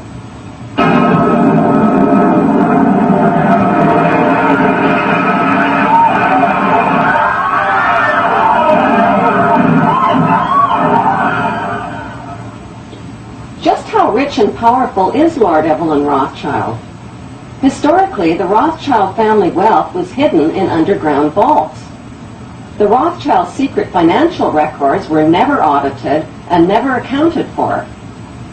Their family commissioned biographies give the illusion that their family fortune has dwindled, but researchers estimate their wealth at close to $500 trillion, more than half the wealth of the entire world.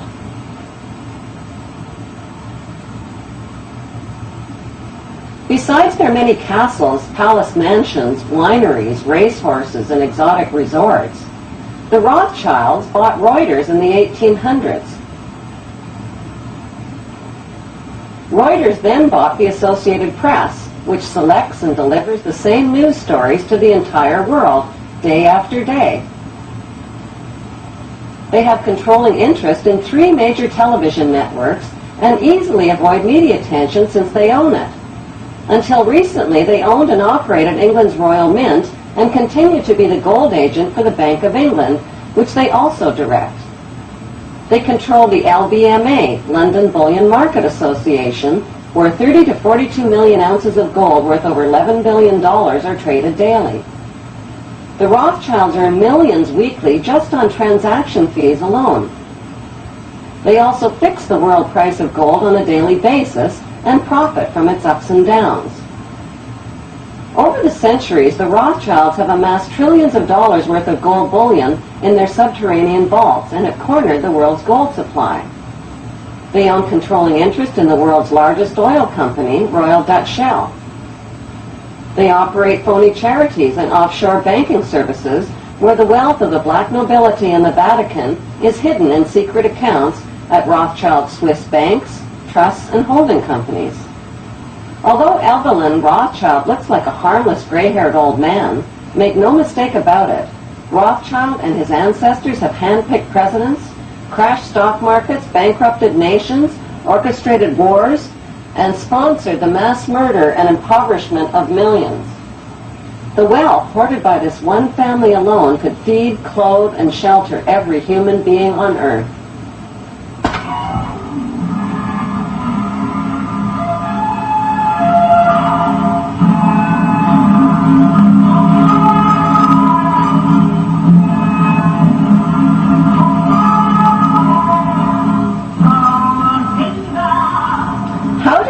Rothschild become the filthy rich Grand Vizier to Queen Elizabeth II and godfather of the black nobility?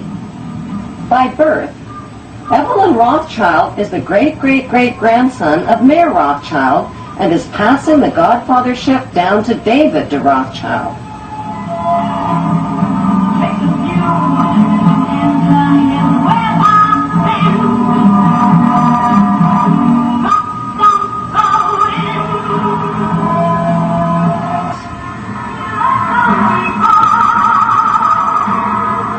Their story begins in 18th century Frankfurt, Germany, on a cobblestone street called Frankfurt on the Main. Mayer Amschel Bauer was a goldsmith and a loan shark. He hung a red hexagram shield over his doorway and changed his name from Bauer to Rothschild, which means red shield in German. The red hexagram shield was the symbol for the world revolutionary movement. Family biographers describe Mayer Rothschild as a poor man who lived with his family above his goldsmith shop and sold rare coins to royal customers. Contrary to appearances, Mayer stashed a big supply of gold, precious coins, and jewels in special hiding places inside his house.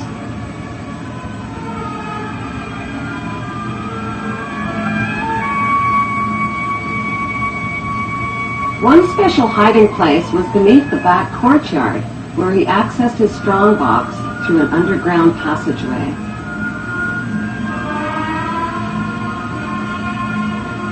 Mayer taught his 5 sons the tricks of the trade. To them, he wasn't just their father, he was their lord and master. To them, he was Lord Mayer. In 1773, Mayer Rothschild invited 12 wealthy, revolutionary-minded men to his goldsmith shop. Together, they formulated a plan to seize control of the world's wealth. They made a pact to secretly pool their money and influence to bankrupt the nations of the world and create a new world order. Using his connections, Prince William used his royal connections in Denmark and England to provoke these wars. King George III of England rented Hessian soldiers from Mayer Rothschild and Prince William to fight the American colonists.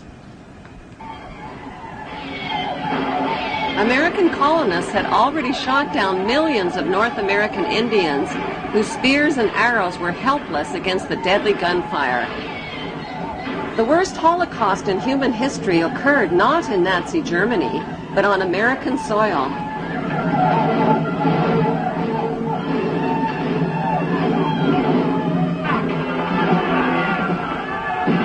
By 1776, British and Hessian troops arrived on American shores, ready to fight the American colonists.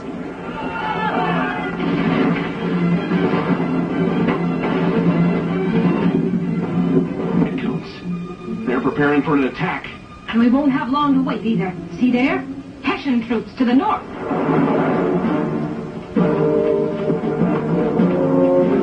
Hessian mercenaries. I can't believe the king is paying Germans to come here and kill British colonists.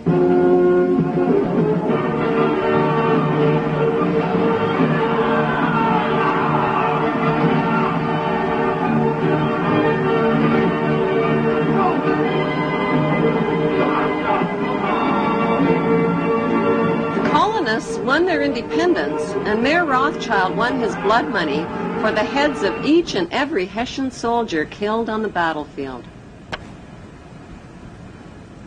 Back in Europe, Napoleon, with his mighty French army, became master of Europe.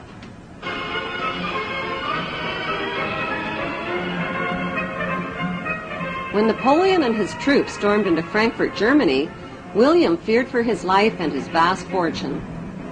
He left $3 million in the hands of Mayor Rothschild to pay the Hessian soldiers. Then he escaped to Denmark to stay with his royal relatives, all of whom were descendants of the tribe of Dan.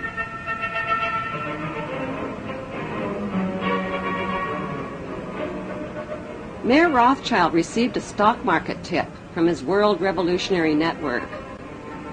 Instead of paying the Hessian soldiers with the $3 million that was left to him by William, he bet the money on his insider stock market tip.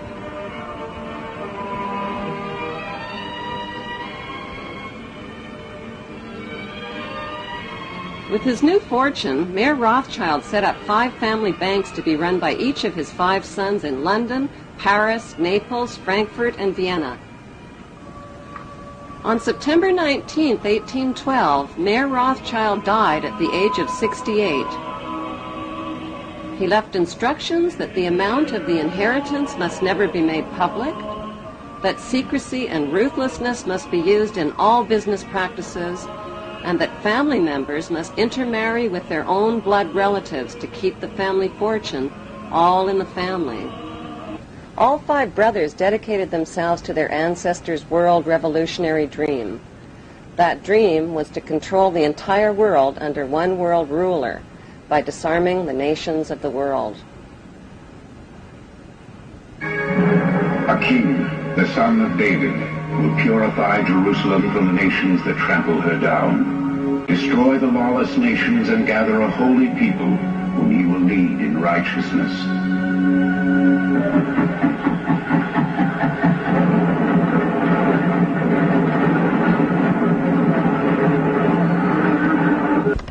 Mayor Rothschild's most successful sons were Nathan, who ran the London Bank, and James, who ran the Paris Bank. Together, they changed the face of history and became known throughout Europe as the Demon Brothers. Their father had given them a detailed New World Order plan for world control. Adam Weishaupt wrote and completed the plan on May 1st, 1776, with Rothschild financing. It was a futuristic plan that would put New World Order members over the next centuries into political power positions. I, George Walker Bush, do solemnly swear. I, George Walker Bush, do solemnly. It was a plan to divide and conquer the nations of the world by provoking wars, then profiting from war loans and from the sale of weapons to both sides. Exhausted by war, terror, and chaos, humanity would eventually bow down to one world ruler and one world army as a solution.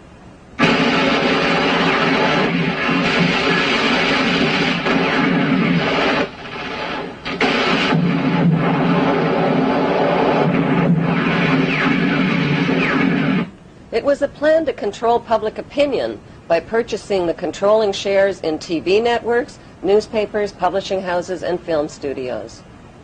Briefings and updates from Washington and around the world every 15 minutes throughout the business day. As influential leaders, global markets, and your money take center stage. On CNN. Sports, games, and alcohol would be used to distract the masses. Laws would be changed, banks would be monopolized, and people and nations would be made into obedient debt slaves. With Rothschild financing, Adam Weishaupt formed a secret world revolutionary group called the Illuminati. He recruited thousands of influential members by convincing them that only men of superior ability had the right to rule over the ignorant masses.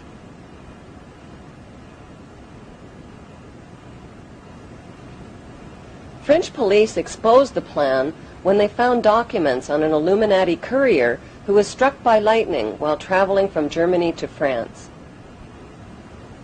The Illuminati was forced underground.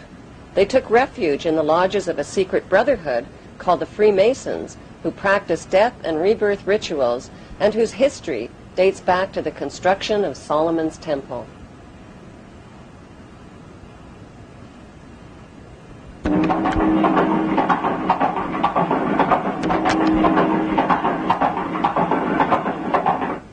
Nathan and James Rothschild came up with a scheme that would put the Illuminati plan for world control into action.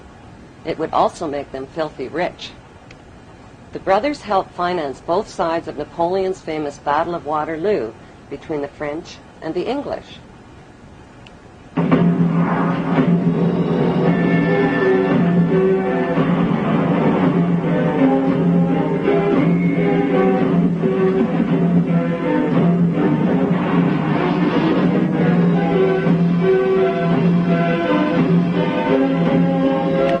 With advanced knowledge of the British victory, Nathan Rothschild spread lies that the British had been defeated, which caused a stock market crash. While panicked English investors sold their life savings, Nathan bought up their market shares for pennies on the dollar. When official news of the British victory over Napoleon was announced, the English stock market skyrocketed, and so did Nathan's wealth. In one foul swoop, the Demon Brothers had double-crossed the English masses and taken control of the Bank of England. Flaunting their stupendous wealth, the brothers went on a lavish spending spree. They bought mansions, fashionable clothes, and hosted extravagant parties.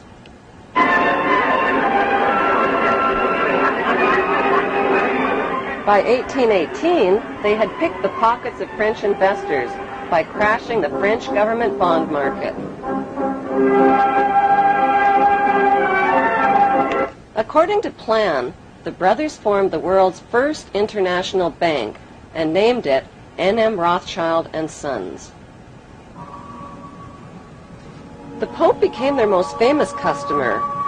The Catholic Church, which had financed the wholesale slaughter, torture, and looting of hundreds of thousands of Muslims during the Christian Crusades, were now doing business with the Demon Brothers.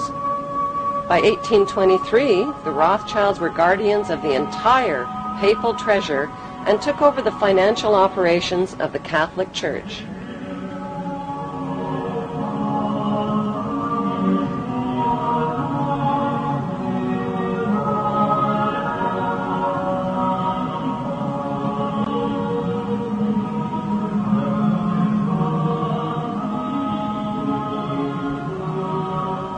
Enraged citizens accused the Rothschilds of conspiring to control the world's money markets.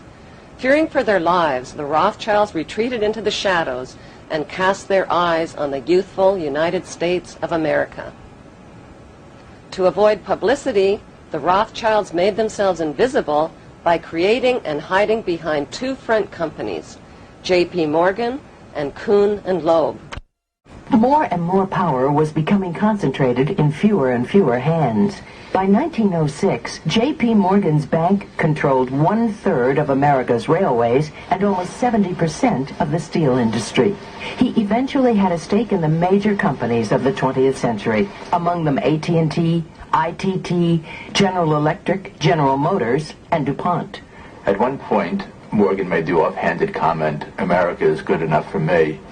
And the newspaper of William Jennings Bryan retorted, "Whenever you're tired of it, you can give it back." I mean, that was the image of J.P. Morgan, the owner of the United States. The success of Morgan's industrials was quickly reflected in the Dow Jones Industrial Average. The Rothschilds bought controlling interest in England's British East India Shipping Company and the illegal opium trade with China. They offered junior partnerships to New England, bought controlling interest in England's British East India Shipping Company and the illegal opium trade with China. They offered junior partnerships to New England's leading American families. the Russell, Coolidge, Delano, Forbes, and Perkins families became fabulously rich, smuggling opium aboard their speedy clipper ships into China.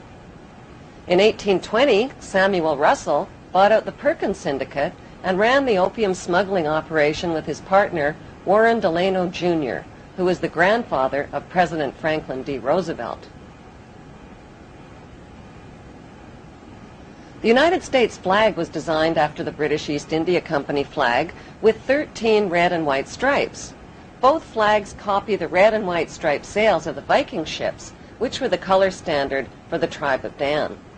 Finally, Britain found a commodity that China would take: opium.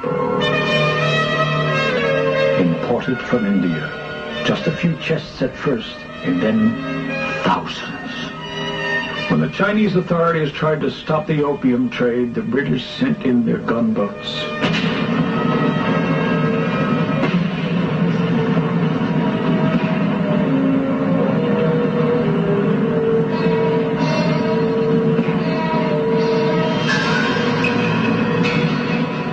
After nearly 20 years of turmoil, the Treaty of Tianjin in 1858 not only allowed opium to be imported, but handed over China's ports and all her international trade to Western control. After the war, opium poured into China on an even greater scale, and her emperors were powerless to stop it. In 1842, the British stole Hong Kong from China in an opium drug deal called the Treaty of Nanking. The Russell family, who controlled the U.S. arm of the Rothschild drug smuggling operations, set up the Skull and Bones fraternity at Yale University. America's big money families formed the fraternity's inner power circle. Taft, Russell, Schiff, Harriman, Bush, Warburg, Guggenheim, Rockefeller, Stimson, Weyerhaeuser, Vanderbilt, Goodyear, and Pillsbury were all members. These families intermarried over the generations to form America's big money aristocracy. Skull and Bones member Alphonso Taft catapulted his son, William Taft, right into the top job at the White House. President Taft's 17th Amendment to the United States Constitution guaranteed the right of big money insiders to hand-pick senators and buy control of the United States Senate. Today, the most influential members of the CIA, the U.S. government, and big finance are Skull and Bonesmen.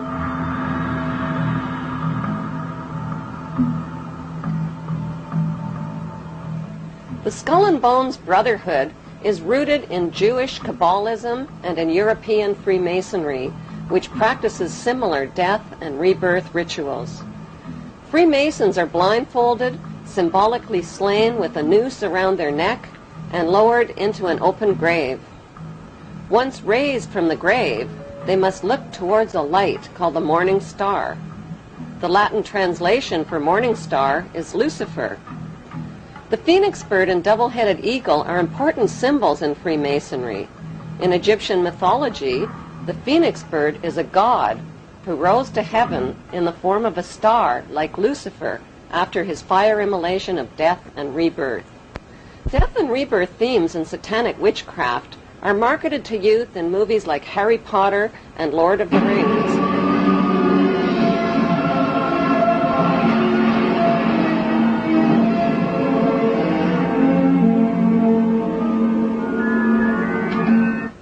The Hollywood movie lots are owned by the Illuminati Lehman Brothers, Rothschild agent Kuhn and Loeb, and Goldman Sachs.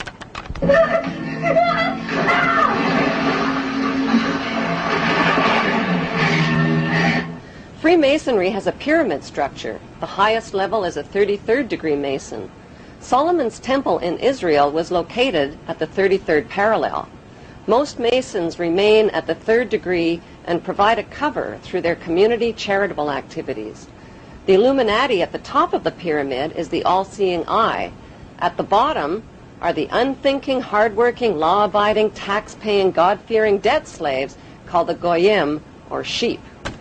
Giuseppe Mazzini of Italy was a 33rd degree Mason who replaced Adam Weishaupt as head of the Illuminati in 1834. Mazzini was a member of the Italian Carbonari and created the Mafia's blood rituals and secret oath. He gave the dreaded Cosa Nostra the name Mafia. Mafia is an acronym spelling the names of the original mafiosa godfathers: M for Mazzini, A for Otto Riza, F for Ferti, I for Incendi, and A for Avaligmenti. The Mafia arrived on American shores in the 1890s with Illuminati financing to establish underground networks and the black market system. Mazzini appointed America's Albert Pike as sovereign pontiff of Universal Freemasonry and the coordinator of the Illuminati U.S. activities. Pike was a Tennessee Ku Klux Klan judicial officer. A known Satanist, Pike indulged in phallic worship and the occult. He wore a satanic Baphomet symbol around his neck and used his bracelet to summon Lucifer. Pike used the KKK to keep blacks out of the Masonic lodges. In August 1924, Imperial Wizard Hiram Wesley Evans organized a parade of 40,000 Klan members down Washington's Pennsylvania Avenue to the Washington Monument. This event proved the Klan had achieved power, not just in the South and Midwest, but on a national level. In a letter to Mazzini dated August 15, 1871, Pike graphically outlined a blueprint for 3 planned world wars. World War I would weaken, topple, and destroy the powerful Tsarist government in Russia. World War II would pit Great Britain against Germany, destroy Nazism, and create the Zionist state of Israel. World War III would be ignited by fueling aggression between the Zionists of Israel and the Arab world, who would eventually destroy one another. Social, political, and economic chaos would then force the masses to accept one world army and one world government ruled by the Illuminati.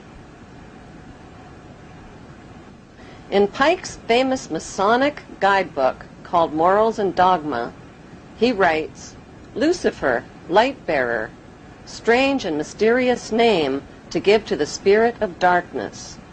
Lucifer, the son of the morning, is it he who bears the light? Doubt it not."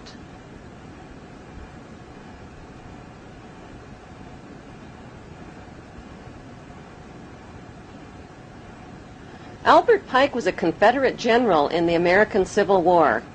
The Rothschilds sent British agents to conspire with Pike and with U.S. politicians and provoke the rebellion that started the American Civil War.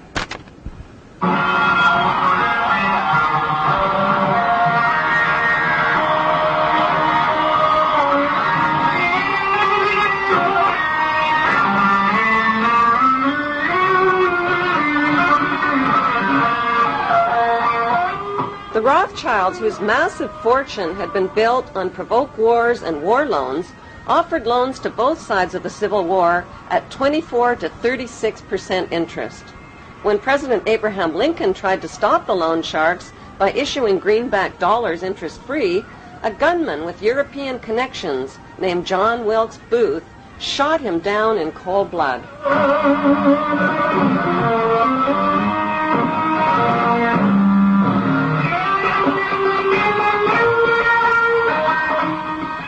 Following the Civil War, Albert Pike was convicted of treason and sent to prison, but President Andrew Johnson, a 33rd degree Mason, pardoned him. One of Johnson's first acts as president was to veto the Civil Rights Act for blacks, who had been shipped in chains to their wealthy American slave owners. Stealing slaves was a crime, but torturing and beating them was not.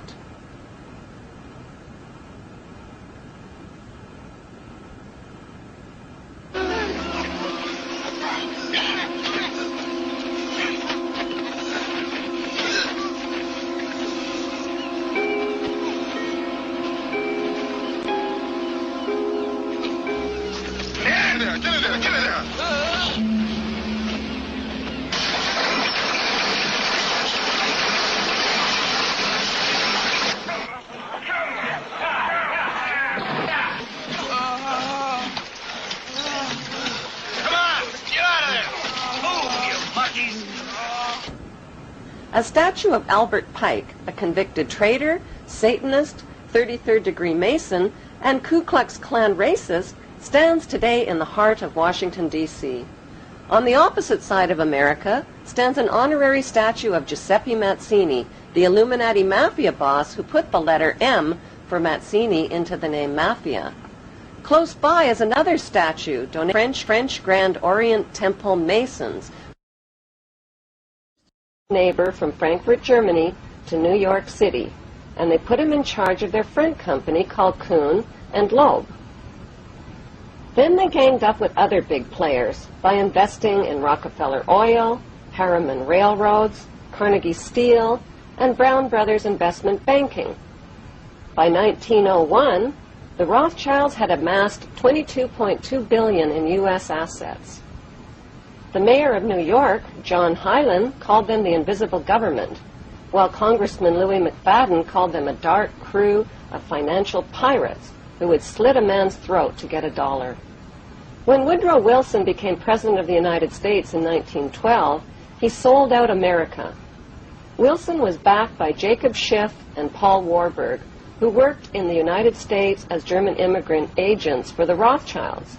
In 1913, Paul Warburg rewrote the U.S. monopoly rules with the help of Senator Nelson Aldrich. They called the new rules the Federal Reserve Act. With President Woodrow Wilson's blessing, the U.S. Federal Reserve Bank became a privately owned central bank, free of government control. The pirates divvied up the private stock in America's money supply and made Rothschild agent Paul Warburg head of the U.S. Federal Reserve. To collect their bounty, they also created the Income Tax Act and the hated IRS. With the stroke of President Wilson's treasonous pen, the banker gangsters became the Fed in 1913 and have owned a virtual monopoly over the U.S. economy and the taxpayers' money ever since. They can print money out of thin air, control treasury loans, and profit from interest rates. Since their biggest windfalls come from loan profits and weapons sales, wars and death are not only profitable, they're desirable and necessary. Today, American citizens owe these merchants of death approximately $70,000 per citizen.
Adolf Hitler wasn't the only madman to rule over Germany.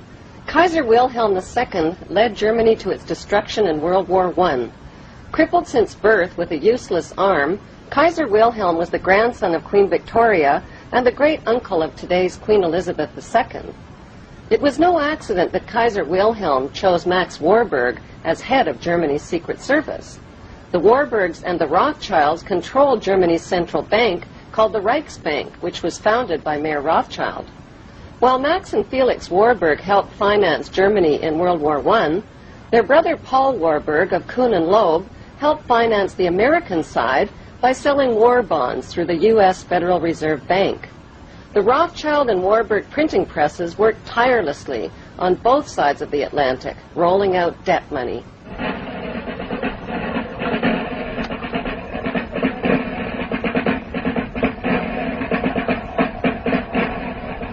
Germany won the First World War by 1916 without a single shot being fired on German soil.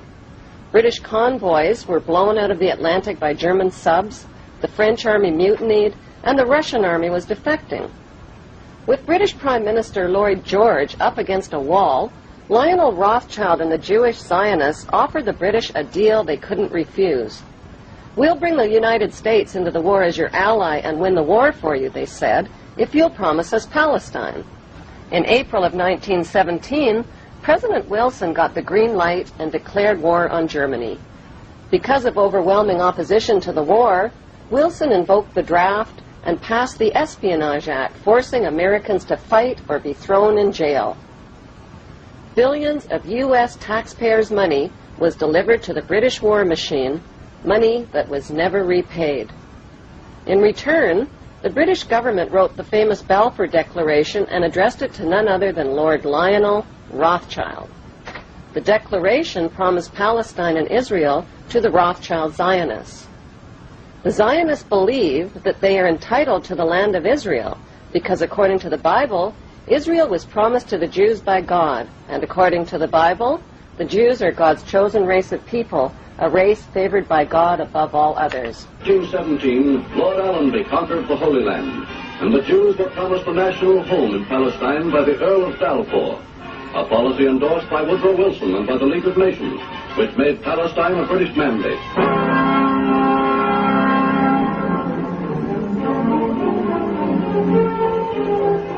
The Versailles Treaty negotiations after World War I were held behind closed doors at the luxurious private mansion of yet another Rothschild family member named Edmund Rothschild. Treaty negotiators included Rothschild agent Paul Warburg as a United States delegate and Paul's brother Max Warburg as a German delegate.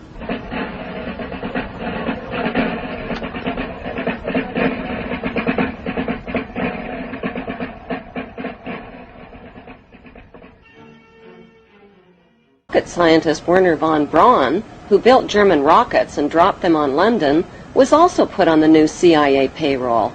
Von Braun and his team of Nazi rocketeers were sent to Huntsville, Alabama. Hollywood honored von Braun as a collaborator on an American sci-fi movie and series of Walt Disney shows.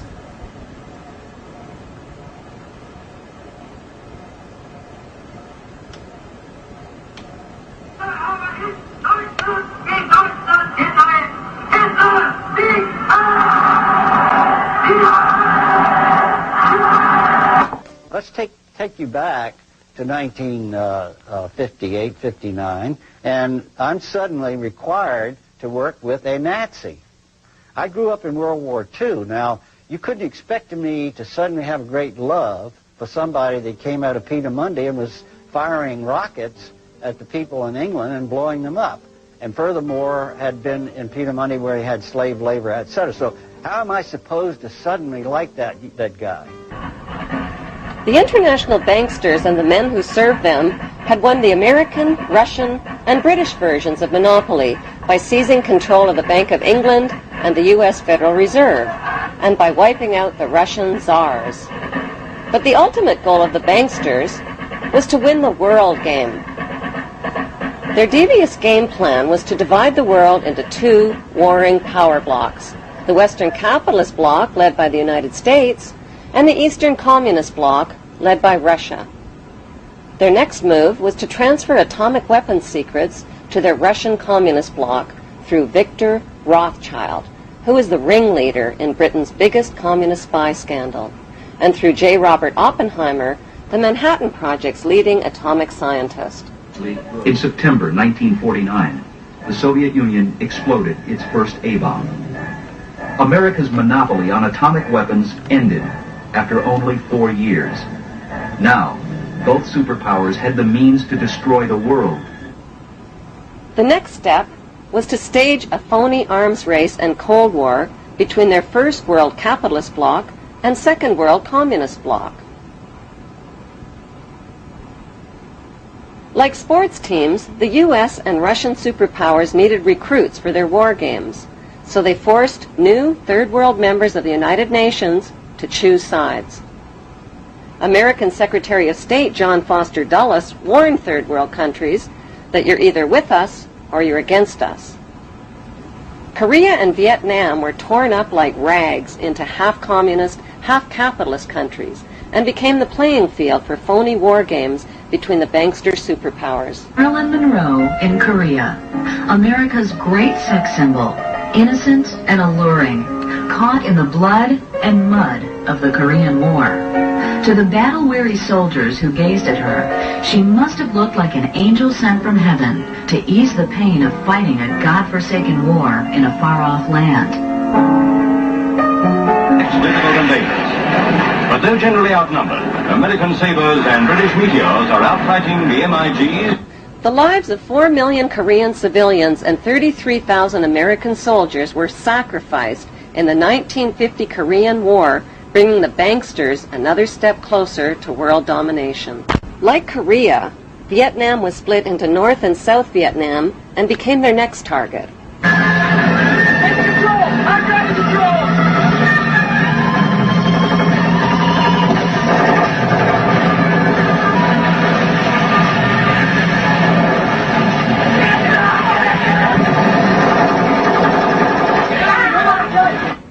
In 1954, the U.S. military dropped millions of tons of bombs on undefended Vietnamese civilians and turned their lush green countryside into blood-red killing fields. It was a butcherous campaign of terror, rape, torture, lies, and cover-ups. The U.S. military, who had already tested 2 radioactive atomic weapons of mass destruction on the people of Japan, decided to test their chemical weapons of mass destruction on the people of Vietnam.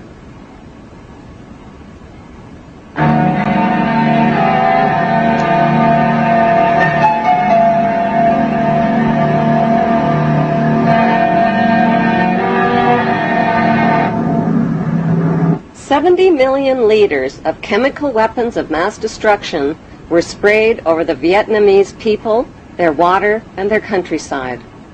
The most lethal was Agent Orange, which defoliated, killed, and contaminated everything in its path like a radioactive atomic bomb. To this day, survivors suffer related cancers, genetic deformities, and permanent environmental damage. Many U.S. servicemen publicly confessed to their crimes and suffered haunting flashbacks. From New York, I have Vietnamese campaign ribbon, Vietnamese service ribbon, National Defense ribbon, and Purple Heart.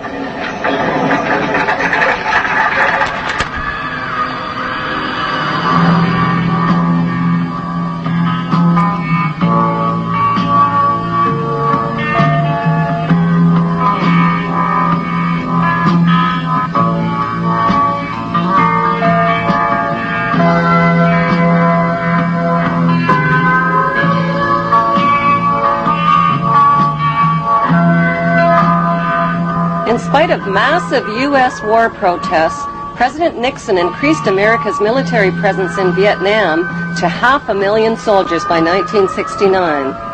It was Nobel Peace Prize winner Henry Kissinger who convinced Nixon to expand the Vietnam War to the neighboring countries of Cambodia and Laos, causing the mass murder of another 1 million innocent people and their families.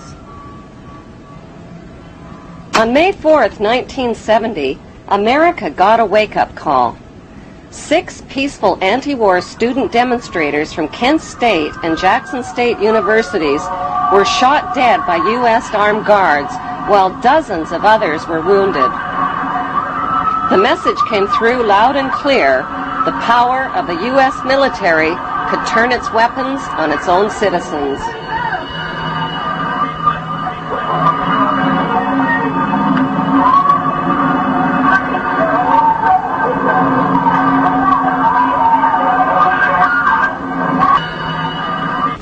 In 1947, the United States played host to an international conference at Bretton Woods to put an end to world poverty and starvation caused by World War II. The idea was to give humanitarian loans to needy nations by creating a World Bank and an International Monetary Fund. But who would be put in charge of these billion-dollar megaloans? Who else but the U.S. Federal Reserve bankster families?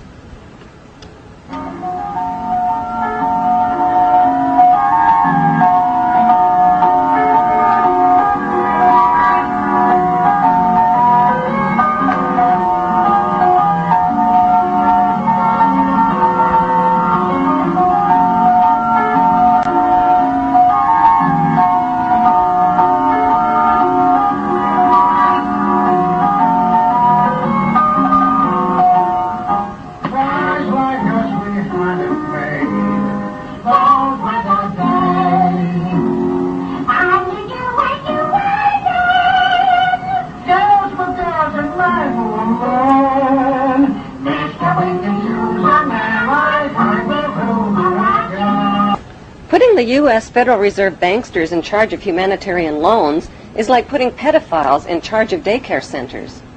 Instead of helping the poor, the banksters turned the World Bank and International Monetary Fund into international pawn shops and robbed the poor. Just to qualify for a loan, desperate nations were forced to pawn their mines, forests, railways, power companies, and water systems and agree to over 100 loan conditions at loan shark interest rates.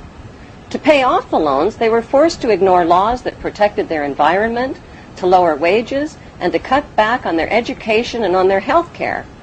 They were also forced to privatize and sell off their resources to crooked corporations like Enron. Lord Wakeham, the director of N.M. Rothschild & Sons, was on the audit committee of Enron and cooked the books and sucked billions from pension funds and investors before declaring bankruptcy. When poor nations were unable to pay their loans, they were given new loans to pay off the old loans. But these so-called bailout loans weren't about bailing out the poor. They were about bailing out and lining the pockets of loan underwriters like Citigroup and America's most notorious crooks and banksters.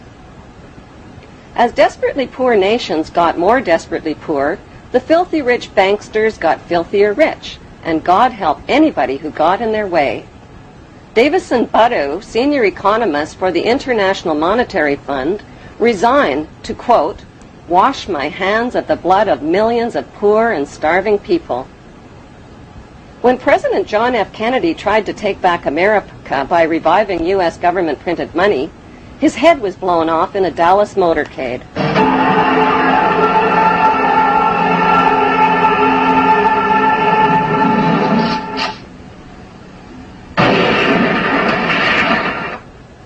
When his son planned to expose the ugly truth about his father's assassination, his small plane plunged into the ocean, killing all on board.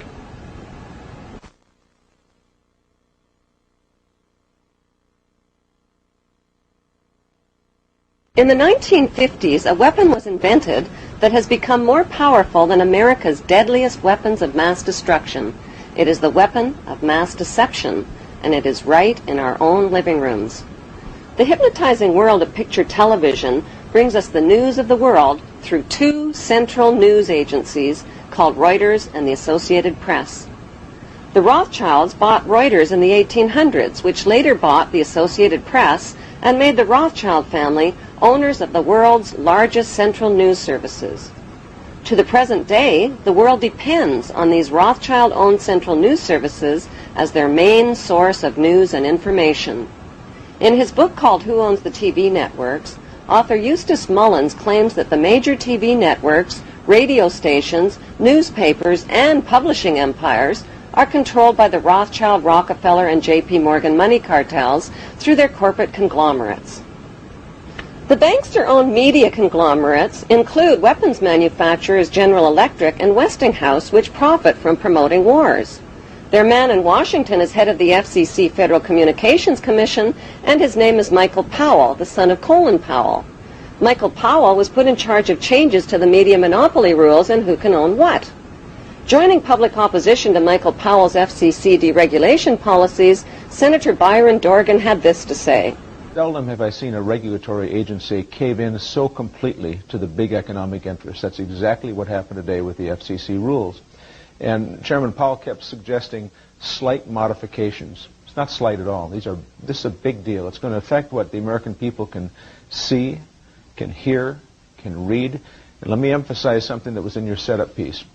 After what the FCC did today, it is likely, in fact, that in big American cities we will see the same company own the newspaper, 3 television stations, 8 radio stations, and the cable system in that city, all under one company. And I don't know what happened to this notion of competition, but I'm telling you, it's not there, and it's not embedded anywhere in the FCC's decision. Well, I'm just going to have to say that there are a lot of lies being told. In his new book, Brock says the key to the success of the right-wing media is opinion, predicated on a raft of distortions, misrepresentations, and outright lies presented to the readers and viewers as fact. I think it used to be... Control over the internet, publishing, recording, and top cable companies can be traced back to the same big 5 media empires: General Electric, Time Warner, Viacom, Disney, and News Corp. These media monopolies are owned directly or indirectly by the Rothschild, J.P. Morgan, Rockefeller, and Oppenheimer Brotherhood. Yes, there are now more stations and more media voices, but they're all coming from the same ventriloquist, says Senator Dorgan.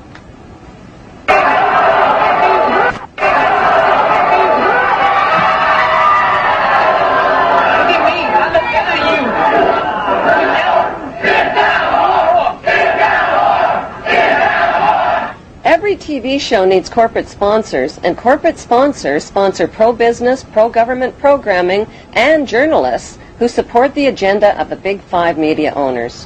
While 2/3 of the world goes hungry, these banksters offer gazillion-dollar sponsorships to sports athletes to play with their balls. Why? Because they keep the masses distracted from the important issues, like the passage of the Patriot Act to limit your civil rights and freedoms. The Patriot Act allows the government to come into your home, take things from your home, search your home, and never tell you about it. Increasingly, however, Americans are speaking out. The media and banking monopolists now have the power to make or break political leaders around the globe. Why haven't the networks made a TV movie of the week about how the Bush family made their family fortune? The movie could be called The Awful Truth, starring George W.'s great-grandfather, Samuel P. Bush, whose Buckeye Steel Castings Company supplies parts for Edward Harriman's railroads, who in turn provides rail shipments for John D. Rockefeller's Standard Oil, who in turn gets monopoly financing from the Rothschilds. The movie could be made into a TV series starring Samuel's son, Prescott Bush, as the managing director of a Nazi steel manufacturing plant in Poland called Silesian Consolidated Steel. In episode 1, Prescott Bush forwards American financing to his German partner Fritz Thyssen through the Union Banking Corporation in New York. Fritz Thyssen arranges a contract with Nazi Germany's IG Farben Company for free Jewish slave labor in Bush's steel manufacturing plant at the Auschwitz concentration camp. Episode 2 shows Skull and Bonesman Prescott Bush and Averell Harriman getting caught under Trading with the Enemy Act, as the U.S. government moves in and seizes all of their shares in Union Banking Corporation.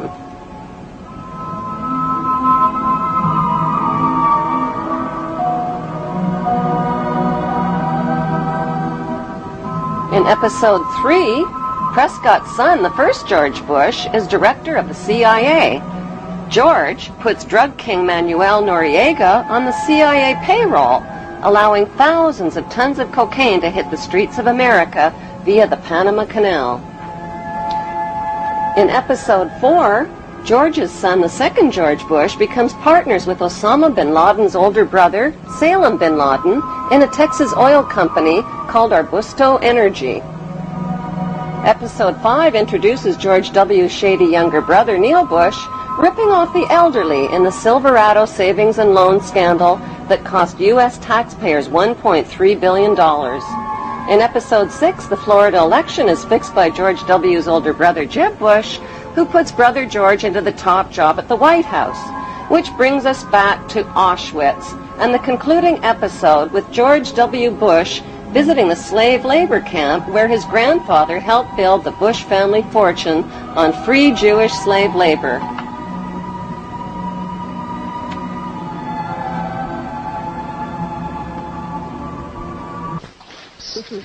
sites are a sobering reminder of the power of evil and the need for people to resist evil.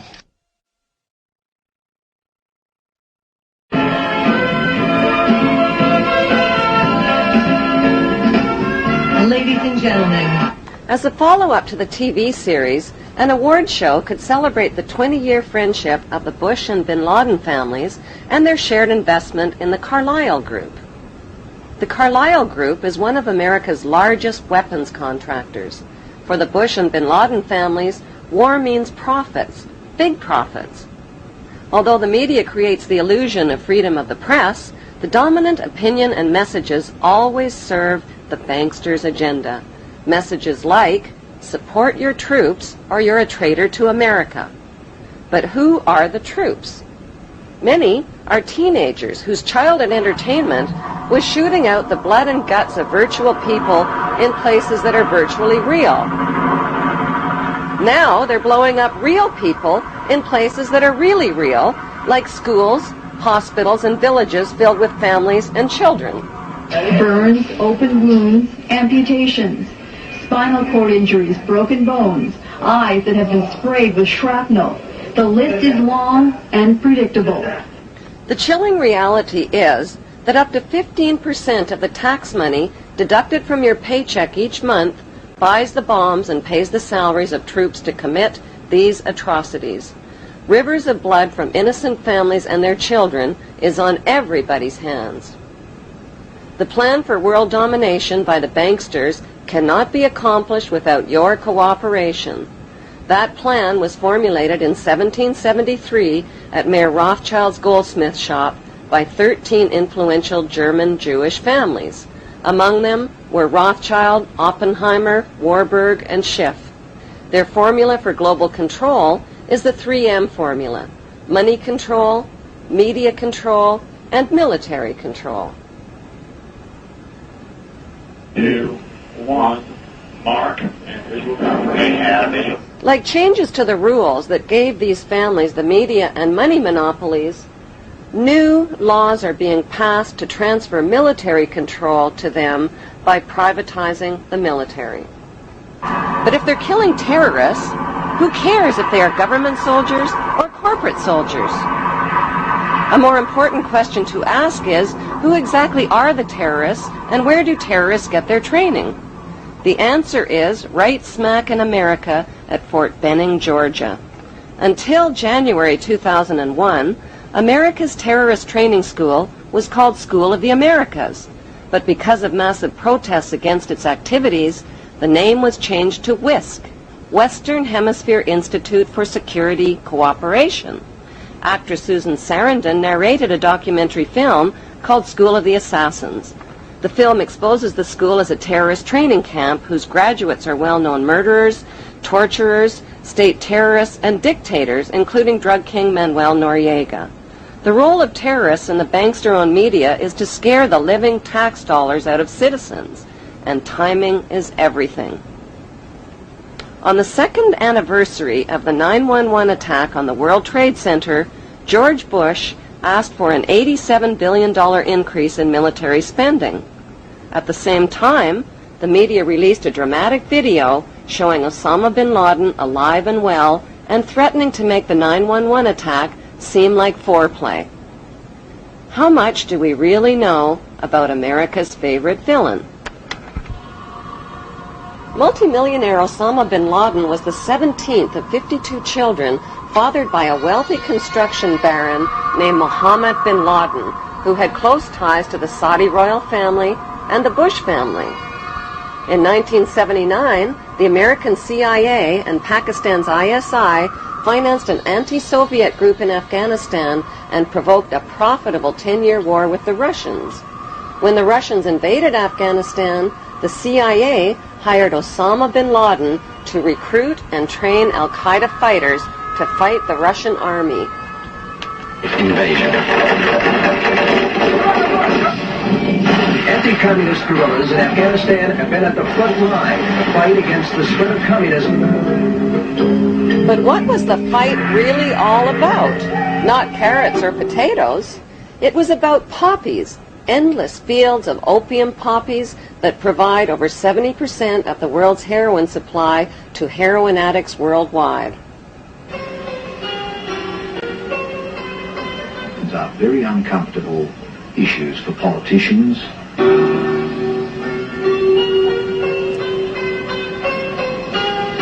It was a dramatic story, but the media failed to tell us the less heroic side of Afghanistan's freedom fighters. America's new friends had become hooked on the economics of the poppy. During the war, many of the Mujahideen radically increased the production of opium, the raw ingredient of heroin. The international drug trade began in 1606 when Queen Elizabeth I built England's wealth by trafficking illegal opium from India to China. British East India Shipping Company and profited handsomely, not just from drug trafficking, but from trafficking African slaves with her slave trader, John Hawkins.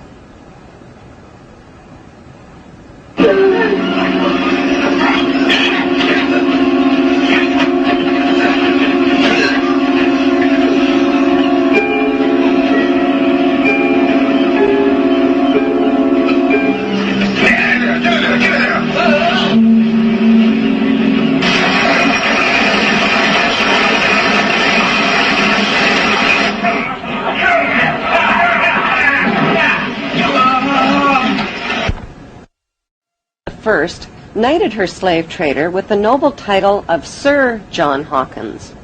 By 1830, the British had distanced themselves from dope dealing by granting opium monopoly rights to the Jewish Sassoon family, who became known as the Rothschilds of the Far East.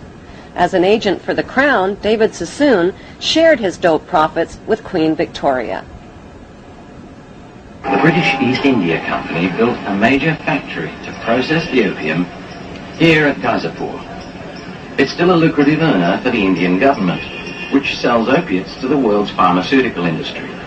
When the Chinese banned opium and destroyed 600 chest loads of the addictive drug, Sassoon and the British retaliated. It was a financial disaster for the British. With huge profits at stake, they retaliated with the Opium Wars of 1843 and 1858. Forces of the market were to defeat China's moral prohibition. Sassoon and the British forced drug addiction onto an entire nation, stole the island of Hong Kong, and made Hong Kong the capital of the British international drug trade. In 1872, Queen Victoria knighted David Sassoon's son, Albert Sassoon, who spread the illegal opium trade throughout China and Japan. In 1887, Sir Albert Sassoon married Aline Carolyn Rothschild and joined the pirated fortunes of the Sassoon drug cartel with the Rothschild money cartel. Today, it's business as usual for the descendants of the Sassoon and Rothschild families, who socialize with Queen Elizabeth II and Prince Charles as elite members of Britain's inner power circle. Many have been granted royal titles, like Sir, Countess, Baron, and Marquis, but their many victims aren't fooled by the crowns, the titles, and the tuxedos. They have very different titles for them. Titles like liars, thieves, dope dealers, and mass murderers for the crown.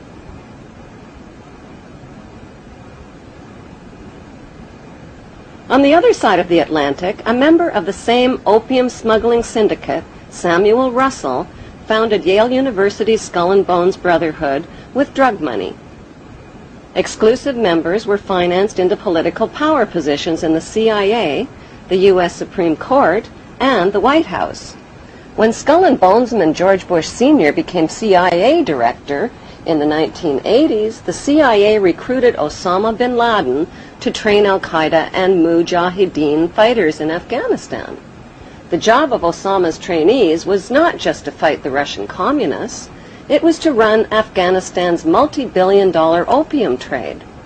Heroin, manufactured from Afghan opium, supplied $250 to $300 billion annually to Wall Street and the U.S. banks. Authors Alfred McCoy and Michael Levine tied the CIA to this unholy drug alliance and received national attention when the CIA tried to suppress their books. Michael Levine became a best-selling author when he wrote about his experience of this unholy alliance. After 30 years' distinguished service with the DEA, he could write with some authority. You could look at what they did to me as an example in microcosm of Central Intelligence's actions and the State Department in completely subverting the drug war. You know, the drug war was something that only existed in the minds of Americans, on the streets of America, for kids like my brother, for cops who died. There was no drug war. The biggest drug dealers in the world were given a license to sell drugs to Americans to support themselves. And this continued right down from Southeast Asia, through the Mujahideen, through the Contras. But how was the heroin smuggled into the United States? One of America's most gruesome secrets is that during the Vietnam War, heroin was smuggled into the United States by hiding it inside the body bags of dead American soldiers.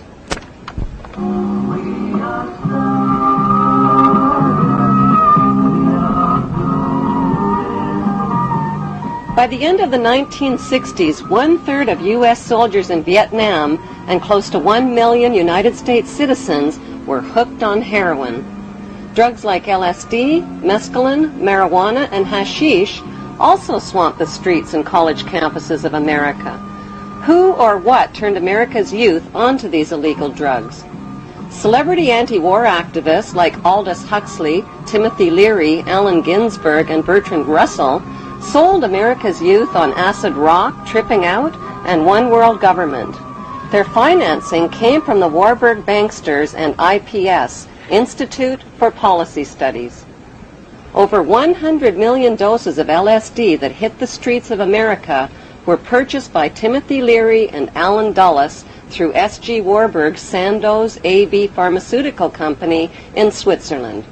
Free sample-sized packages of acid were handed out not only on college campuses, but at rock concerts, where musicians persuaded millions of fans to get high.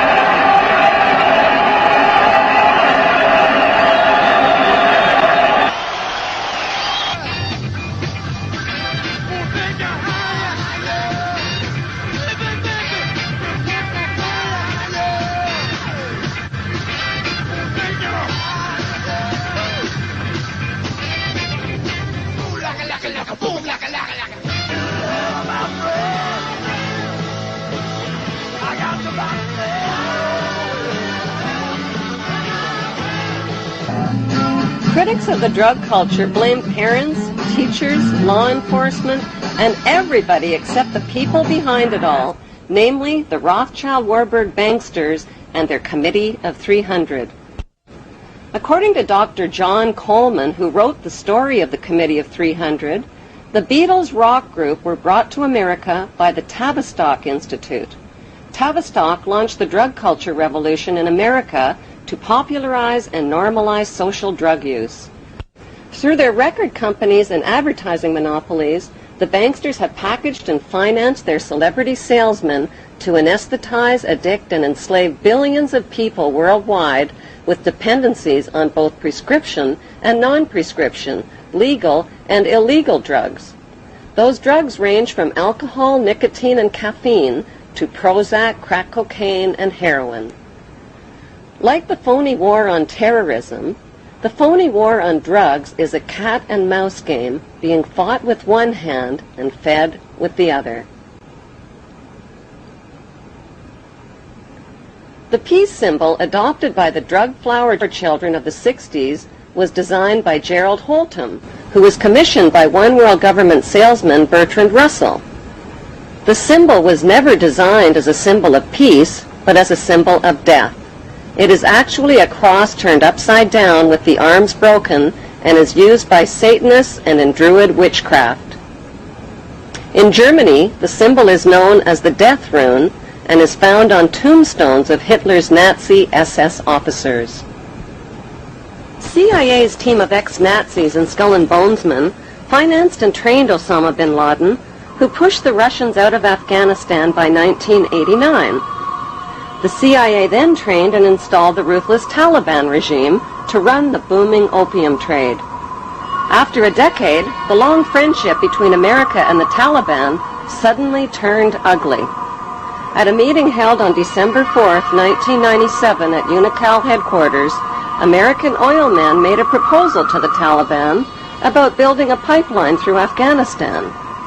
Rothschild Shell Oil and Rockefeller's Exxon Oil had invested billions in the Kazakhstan oil and gas reserves just north of Afghanistan. Now they needed a pipeline to transport it to the Persian Gulf. The Taliban demanded a bigger cut and turned down the proposal.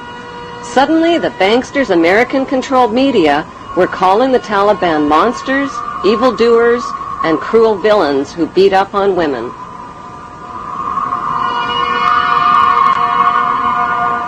On July 4th, 1999, President Clinton froze the Taliban's U.S. assets and bank accounts and imposed trade sanctions on Afghanistan. By February 2001, the Taliban destroyed most of Afghanistan's opium crops. In May, Secretary of State Colin Powell announced a gift of 43 million U.S. taxpayers' dollars to the Taliban. He called it a reward to the Taliban for destroying the opium crops, but members of the new George W. Bush White House knew the Taliban would use the 43 million for more sinister purposes.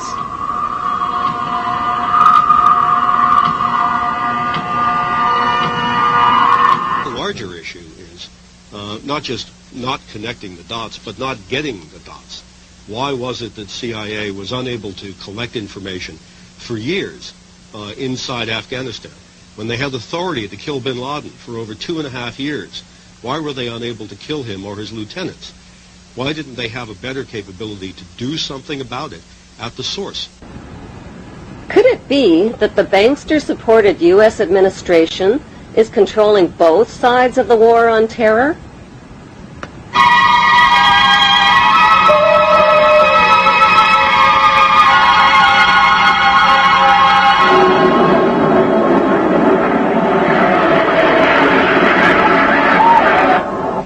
Before the first plane ever even hit the first tower on 9/11, a massive U.S., British, and NATO troop buildup was already organized and positioned for an attack on Israel's enemies, opium-rich Afghanistan and oil-rich Iraq.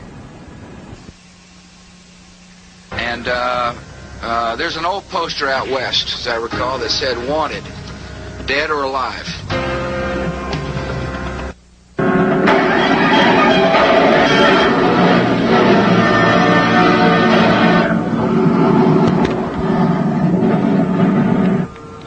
With no solid proof of who was responsible for 9/11, George Bush Jr. attacked the poverty-stricken, war-ravaged country of Afghanistan only 4 weeks after 9/11. The U.S. and British military dropped 12,000 bombs on thousands of buildings and homes, pounding them into dust and rubble and killing 8,000 Afghan people. 20,000 more people died from war-related cold, starvation, and disease. Nobody made a big-budget TV production out of the massacre with a God Bless Afghanistan movie score.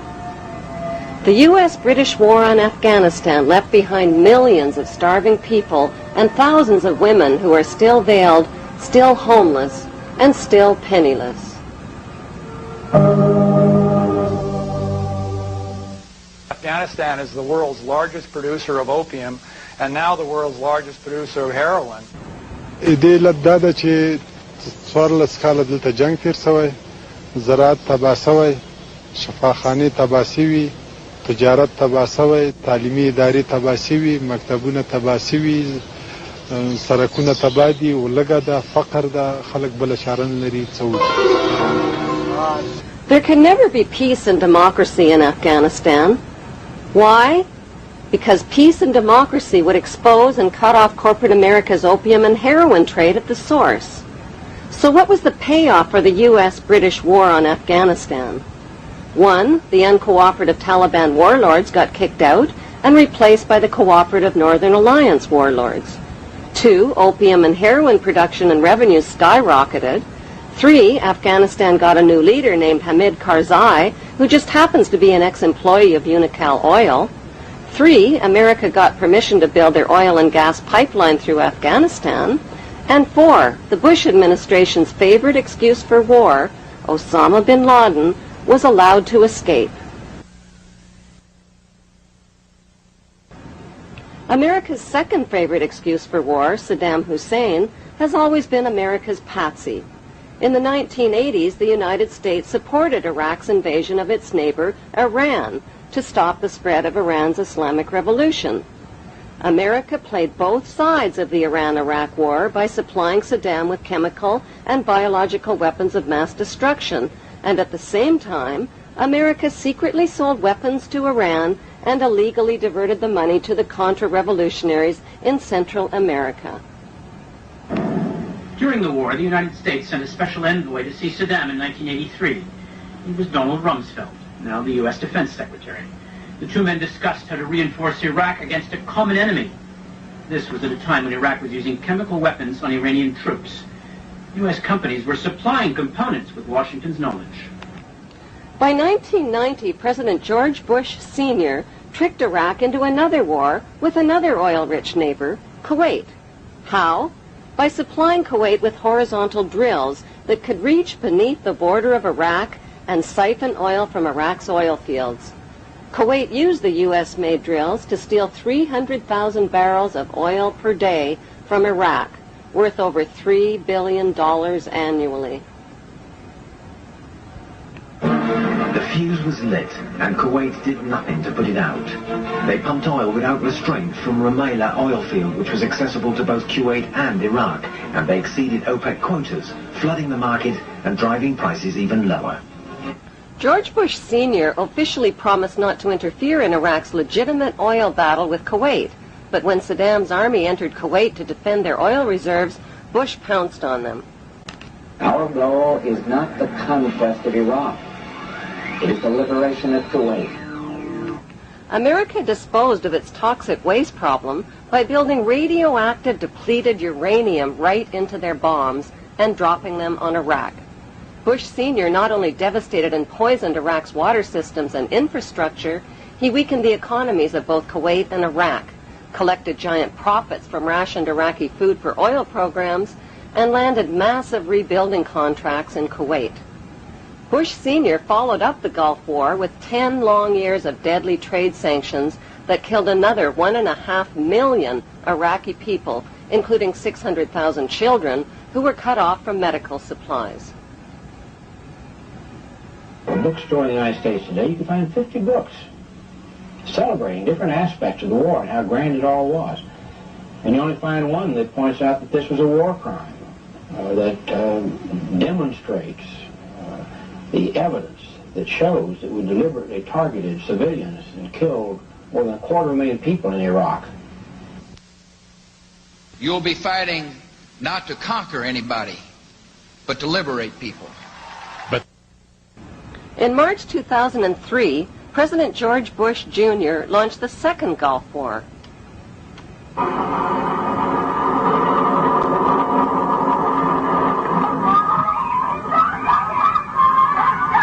The war on Iraq wasn't about revenge for 9/11, since not one of the 19 accused terrorists were Iraqi citizens. It wasn't about weapons of mass destruction, which inspectors hadn't found. It wasn't even about Saddam Hussein, who had been financed into power by the U.S. in the first place and who got his chemical and biological weapons from American companies. No, the U.S. wars against Iraq and against Afghanistan were about mass murder and piracy. They were about big weapons sales, big oil, big pipelines, big drugs, and big rebuilding contracts. They were about colonizing the Middle East and moving 2 giant steps closer to world domination.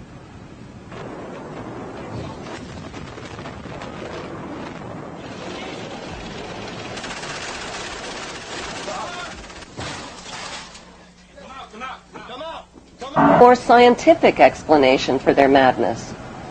For thousands of years, these families have practiced inbreeding between sisters and brothers, uncles and nieces, mothers and sons, to keep the power and wealth all in the family.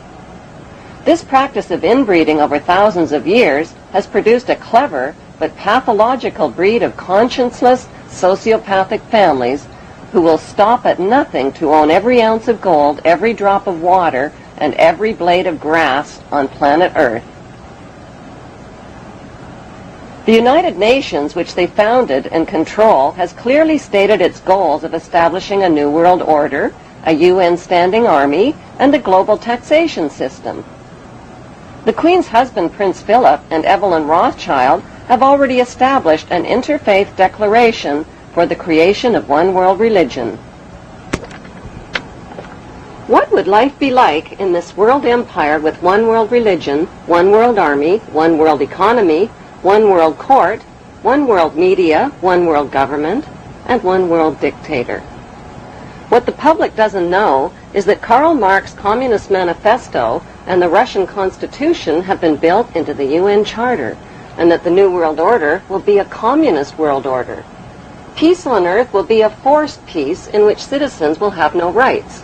No right to bear children without approval, no right to travel without authorization, no right to own private property, no right to privacy, no right to bear arms, no right to protest, no right to receive an inheritance, no right to choose an education or a job or even a place of residence, and worst of all, no right to live.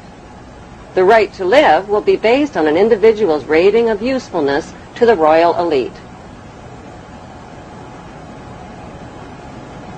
In this planned world without borders or nations, citizens will be disarmed of all weapons, including handguns, and will have no means to protest, fight, resist, or challenge this one world authority who will control them spiritually, economically, and militarily.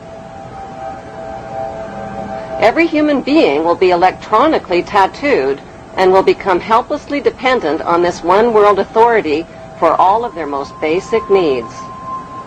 The masses will eventually be taught to bow down and worship this one world dictator who will rule the entire world from his eternal throne in Israel. The big question is, who is this charismatic leader that the entire world would be willing to accept as their ruler? According to plan, this future world ruler will prove himself to be a descendant of Jesus Christ and Mary Magdalene, and will therefore be accepted by the Christian world. Some will even view him as the Savior and Messiah. As a professed descendant of Christ and a proponent of world religion, he will also be accepted by Buddhists, Hindus, and the Eastern world, where Jesus Christ reportedly lived, studied, and preached Eastern philosophy. Since he is a descendant of the Hebrew tribes of Israel, he will also be accepted by Hebrews and Jews worldwide. By marrying a Muslim woman, he will win the acceptance of the Muslim world. He will also be accepted by worldwide Freemasonry and secret societies, which he is a member of. As the son of Princess Diana, he is already loved and worshipped. When his mother died in the arms of a Muslim man in a Paris car crash, the world embraced him.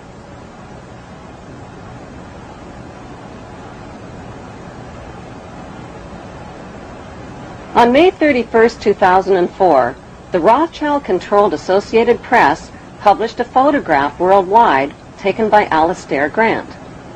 The photo shows Prince William posing with a lamb like Jesus Christ, who the Bible calls the Lamb of God.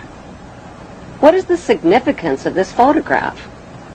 To the unaware observer, the photograph is perfectly innocent, but to insiders familiar with the protocols of Zion, Freemasonry, and the Book of Revelations, William is identified in the photo as the Antichrist.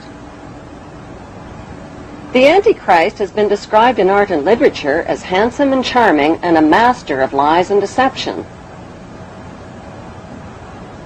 Freemasons call him the Baphomet, or Goat of Mendes. He has also been described as the embodiment of evil and the enemy of God, and has been called Satan, Lucifer, Pan, the Beast, and Amun. He is commonly illustrated with cloven hind hooves. Why is Prince William holding up a cloven hind hoof in the photograph?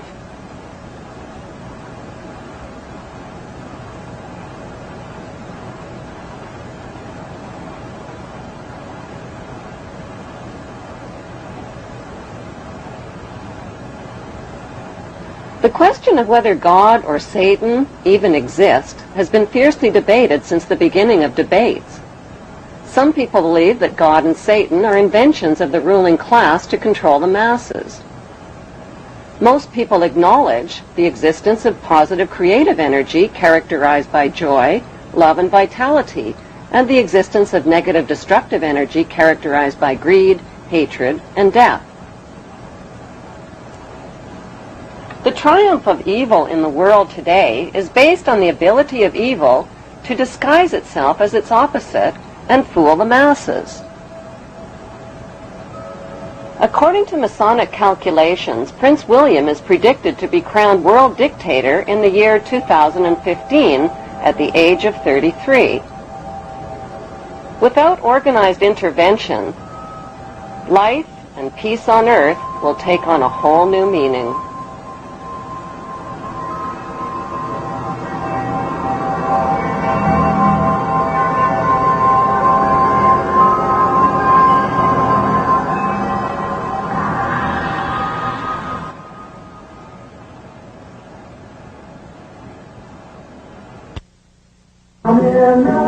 How many people would be willing to play a game of Monopoly with real money if the banker was making up the rules, rigging the dice, stealing the money, cheating the players, and grabbing up all the properties?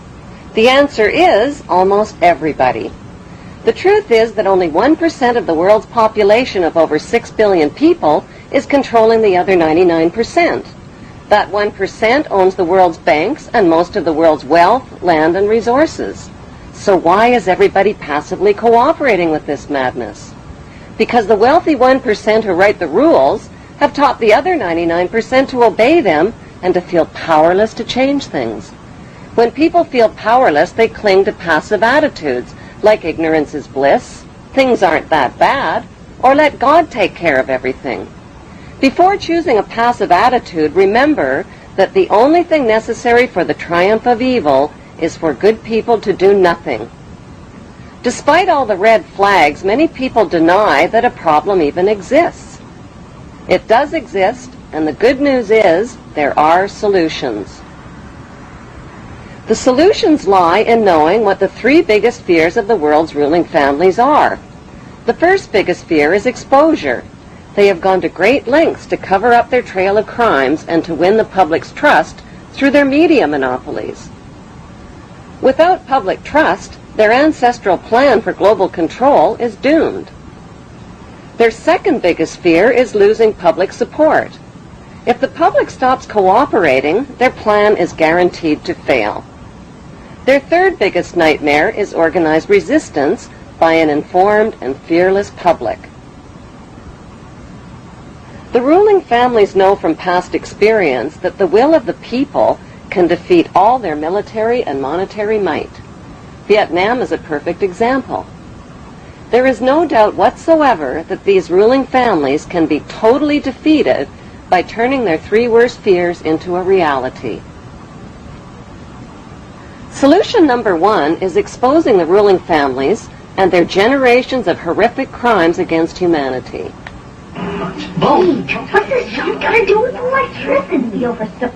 The most powerful form of advertising is word of mouth. Share information, talk about it, name names, recommend books, videos, and websites. Form your own study group and solutions group. Design a web page, show videos, films, and DVDs. Raise money, give money, organize, lobby, email, and do whatever you can to stop the madness. Millions of people around the world who protested the invasion of Iraq learned a hard lesson. They learned that peaceful protests don't work. Since the Committee of 300 Families created think tanks to mastermind a plan for global control, citizens must also create think tanks to mastermind a plan to stop them. Learn who the past and present members of the Committee of 300 are. At the top of the list are the royal families of Britain and Denmark, the international banking families, and the affiliated political families. Find time to research and read about the Committee of 300. Dig beneath the hype and propaganda, connect the dots, and share your information.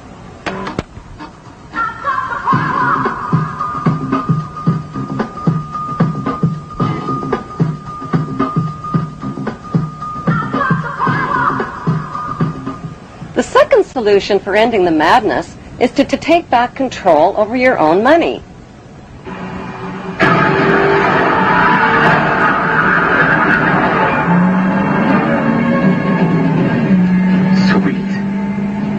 Right now, your money is in the hands of the ruling families who own all of the world's banks, including the privatized central banks. How did they get to be so powerful? It started with the very first banks. In the beginning, banks were a safe place for people to store their gold. When the bankers discovered that people left most of their gold in the bank for safekeeping, they started lending out the gold that didn't belong to them and charging interest on it.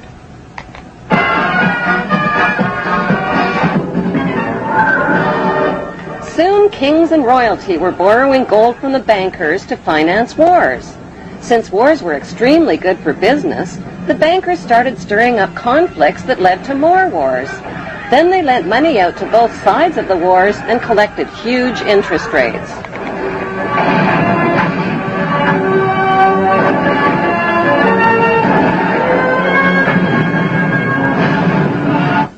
Eventually, the bankers got so rich that they built banks all over the world.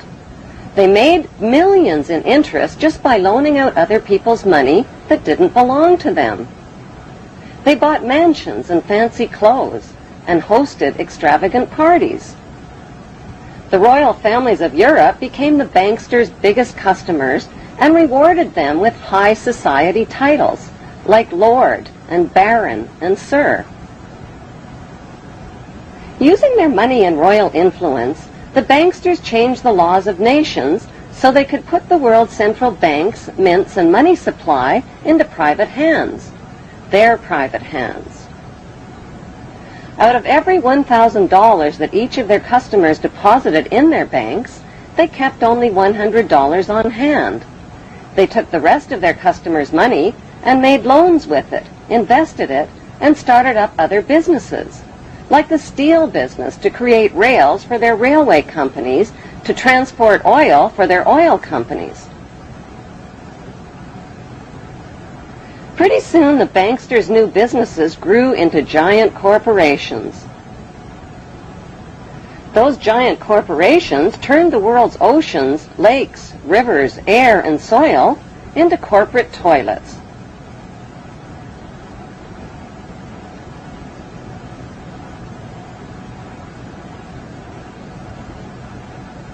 When profits from all their oil, mining, and drug company monopolies soared, the banksters became the world's richest men, but their greed had no limits. They wanted to own the entire world, so they put their heads together and came up with an ingenious scheme to take control of all of the world's money and riches. Whoever owns all of the world's money, they said, owns the world. Using their media corporations, they launched a gigantic advertising campaign. They told people they no longer had to save up their money and wait for all the things they wanted in life.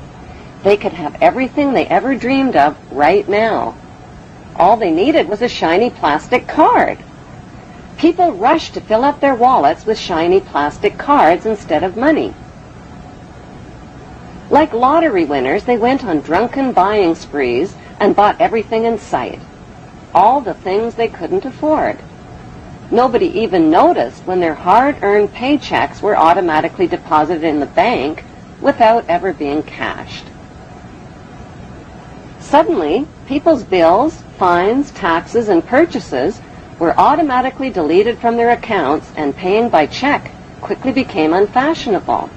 Eventually, money was phased out altogether and replaced with units of credit, which were really nothing more than numbers on a computer screen.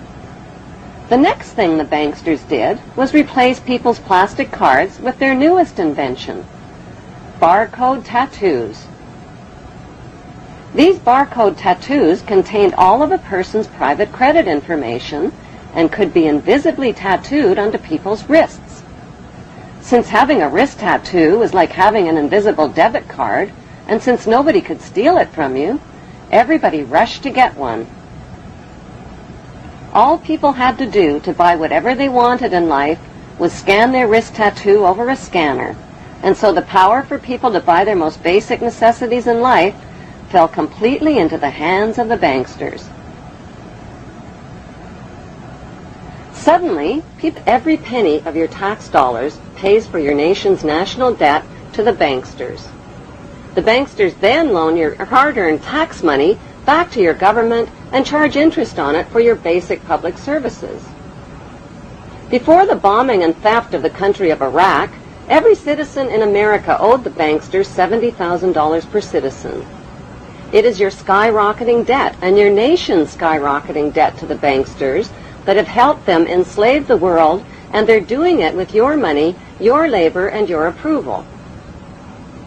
Since the ruling families and their brotherhood of wealthy insiders hide their wealth and don't pay taxes, why should you? Find ways to avoid paying tax monies to these gangsters. If you earn an average salary over your lifetime, you will pay the banksters more than $1 million in taxes. 3/4 of your lifetime of work pays for your government's debt to the banksters and your personal debt to the banksters on your mortgaged house, your car loan, student loans, and other loans. The banksters' game is all about taking your money in taxes and then loaning your money back to you again with interest. They take property taxes, gas taxes, food taxes, clothing taxes, and dozens of other taxes and fees. Collectively, the public willingly hands over trillions of dollars annually to the banksters by depositing money in their banks, paying taxes to their central banks, supplying labor to their corporations, buying stock in their corporations, and then spending savings in their corporate superstores. So what do the banksters do with all your money that they pocket? They bomb, rob, kill, colonize, exploit, and advance their cause for global control and for your eventual enslavement. A third solution is to refuse to fight the banksters' murderous wars and to stop supporting others who fight their wars. One of America's favorite slogans is, "Support your troops," which means support your troops no matter what, even if the war is a lie, even if innocent families are being bombed, burned, and crippled with your tax money, even if your tax money is paying teenagers in uniform to die by the thousands for the lie. The majority of recruited soldiers are naive, duped, unemployed teenagers who are romanced into believing they are heroes fighting for freedom. But what they are fighting for is the wealthy ruling families who are systematically disarming the world of all weapons of resistance to their global empire. We've talked to not to conquer anybody, but to liberate people. A fourth solution is to stop voting. Most nations have two main political parties, which means there are only two candidates for the top job. One is the candidate for the very rich, and the other is the candidate for the even richer. Both candidates are sponsored by the lobby groups of the ruling families. Many voters feel a need to vote for the lesser of two evils, but they are still voting for evil and supporting a corrupt electoral system. Both John Kerry and George Bush are members of Yale University's Skull and Bones Secret Brotherhood, which is rooted in German Freemasonry. Not only are Bush and Kerry Skull and Bonesmen, they are also descendants of British royalty, the black nobility, and the Hebrew tribes of Israel. A fifth solution is to stop obeying laws designed to disempower you. The success of the ruling families depends on your obedience of their laws that they make and break, including the 10 Commandments. A sixth solution is to buy small and think big. Stop shopping at corporate superstores like Walmart or corporate grocery chains which are owned by the ruling families and their affiliates. Buy from small businesses and farmers' markets.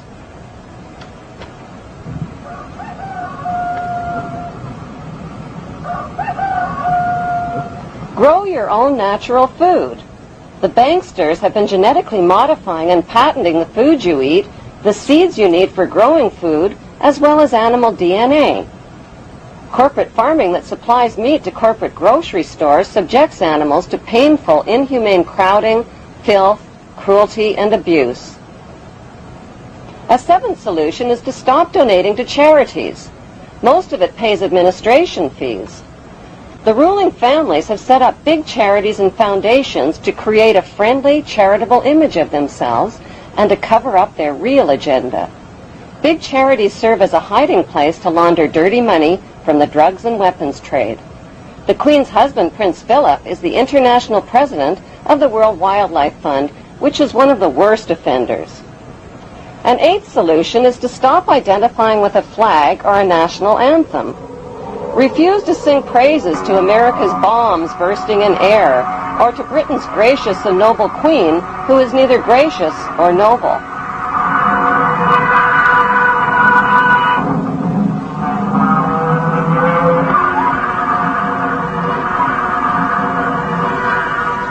A ninth solution is to refuse to recognize the illegitimate claims of the ruling families to your nation's water, land, resources, railways, airlines, power companies, health plans, and other publicly held properties that they have been busy privatizing while you were sleeping. The ruling families have been stealing your nation's land and resources through corporate privatization, which means they've been buying up your nation's publicly owned property. And where is it all leading?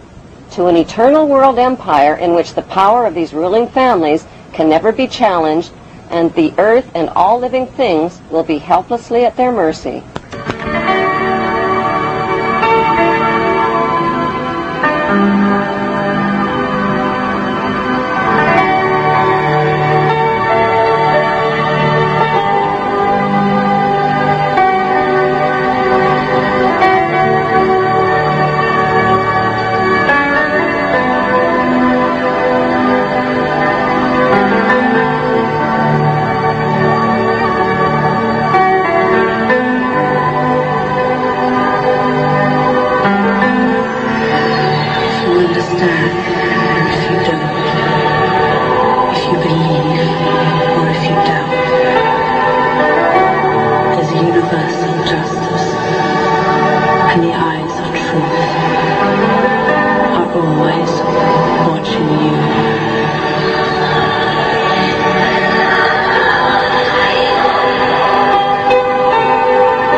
A tenth solution is to name names.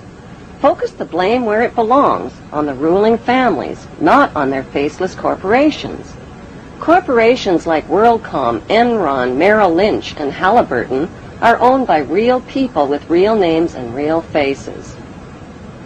The general public is deceived into believing that ordinary people who invest and buy shares in these giant corporations actually own them. Nothing could be further from the truth. The only shares that really matter are the Class A shares, all of which are owned by the ruling families. Their hand-picked lackeys who sit in for them as company directors get shuffled around like packs of slippery cards. The 11th solution is to reject the propaganda that keeps you passive. Bible believers are taught that an apocalypse and the reign of a satanic world ruler are inevitable because the Bible says so. Don't protest, don't resist, be passive.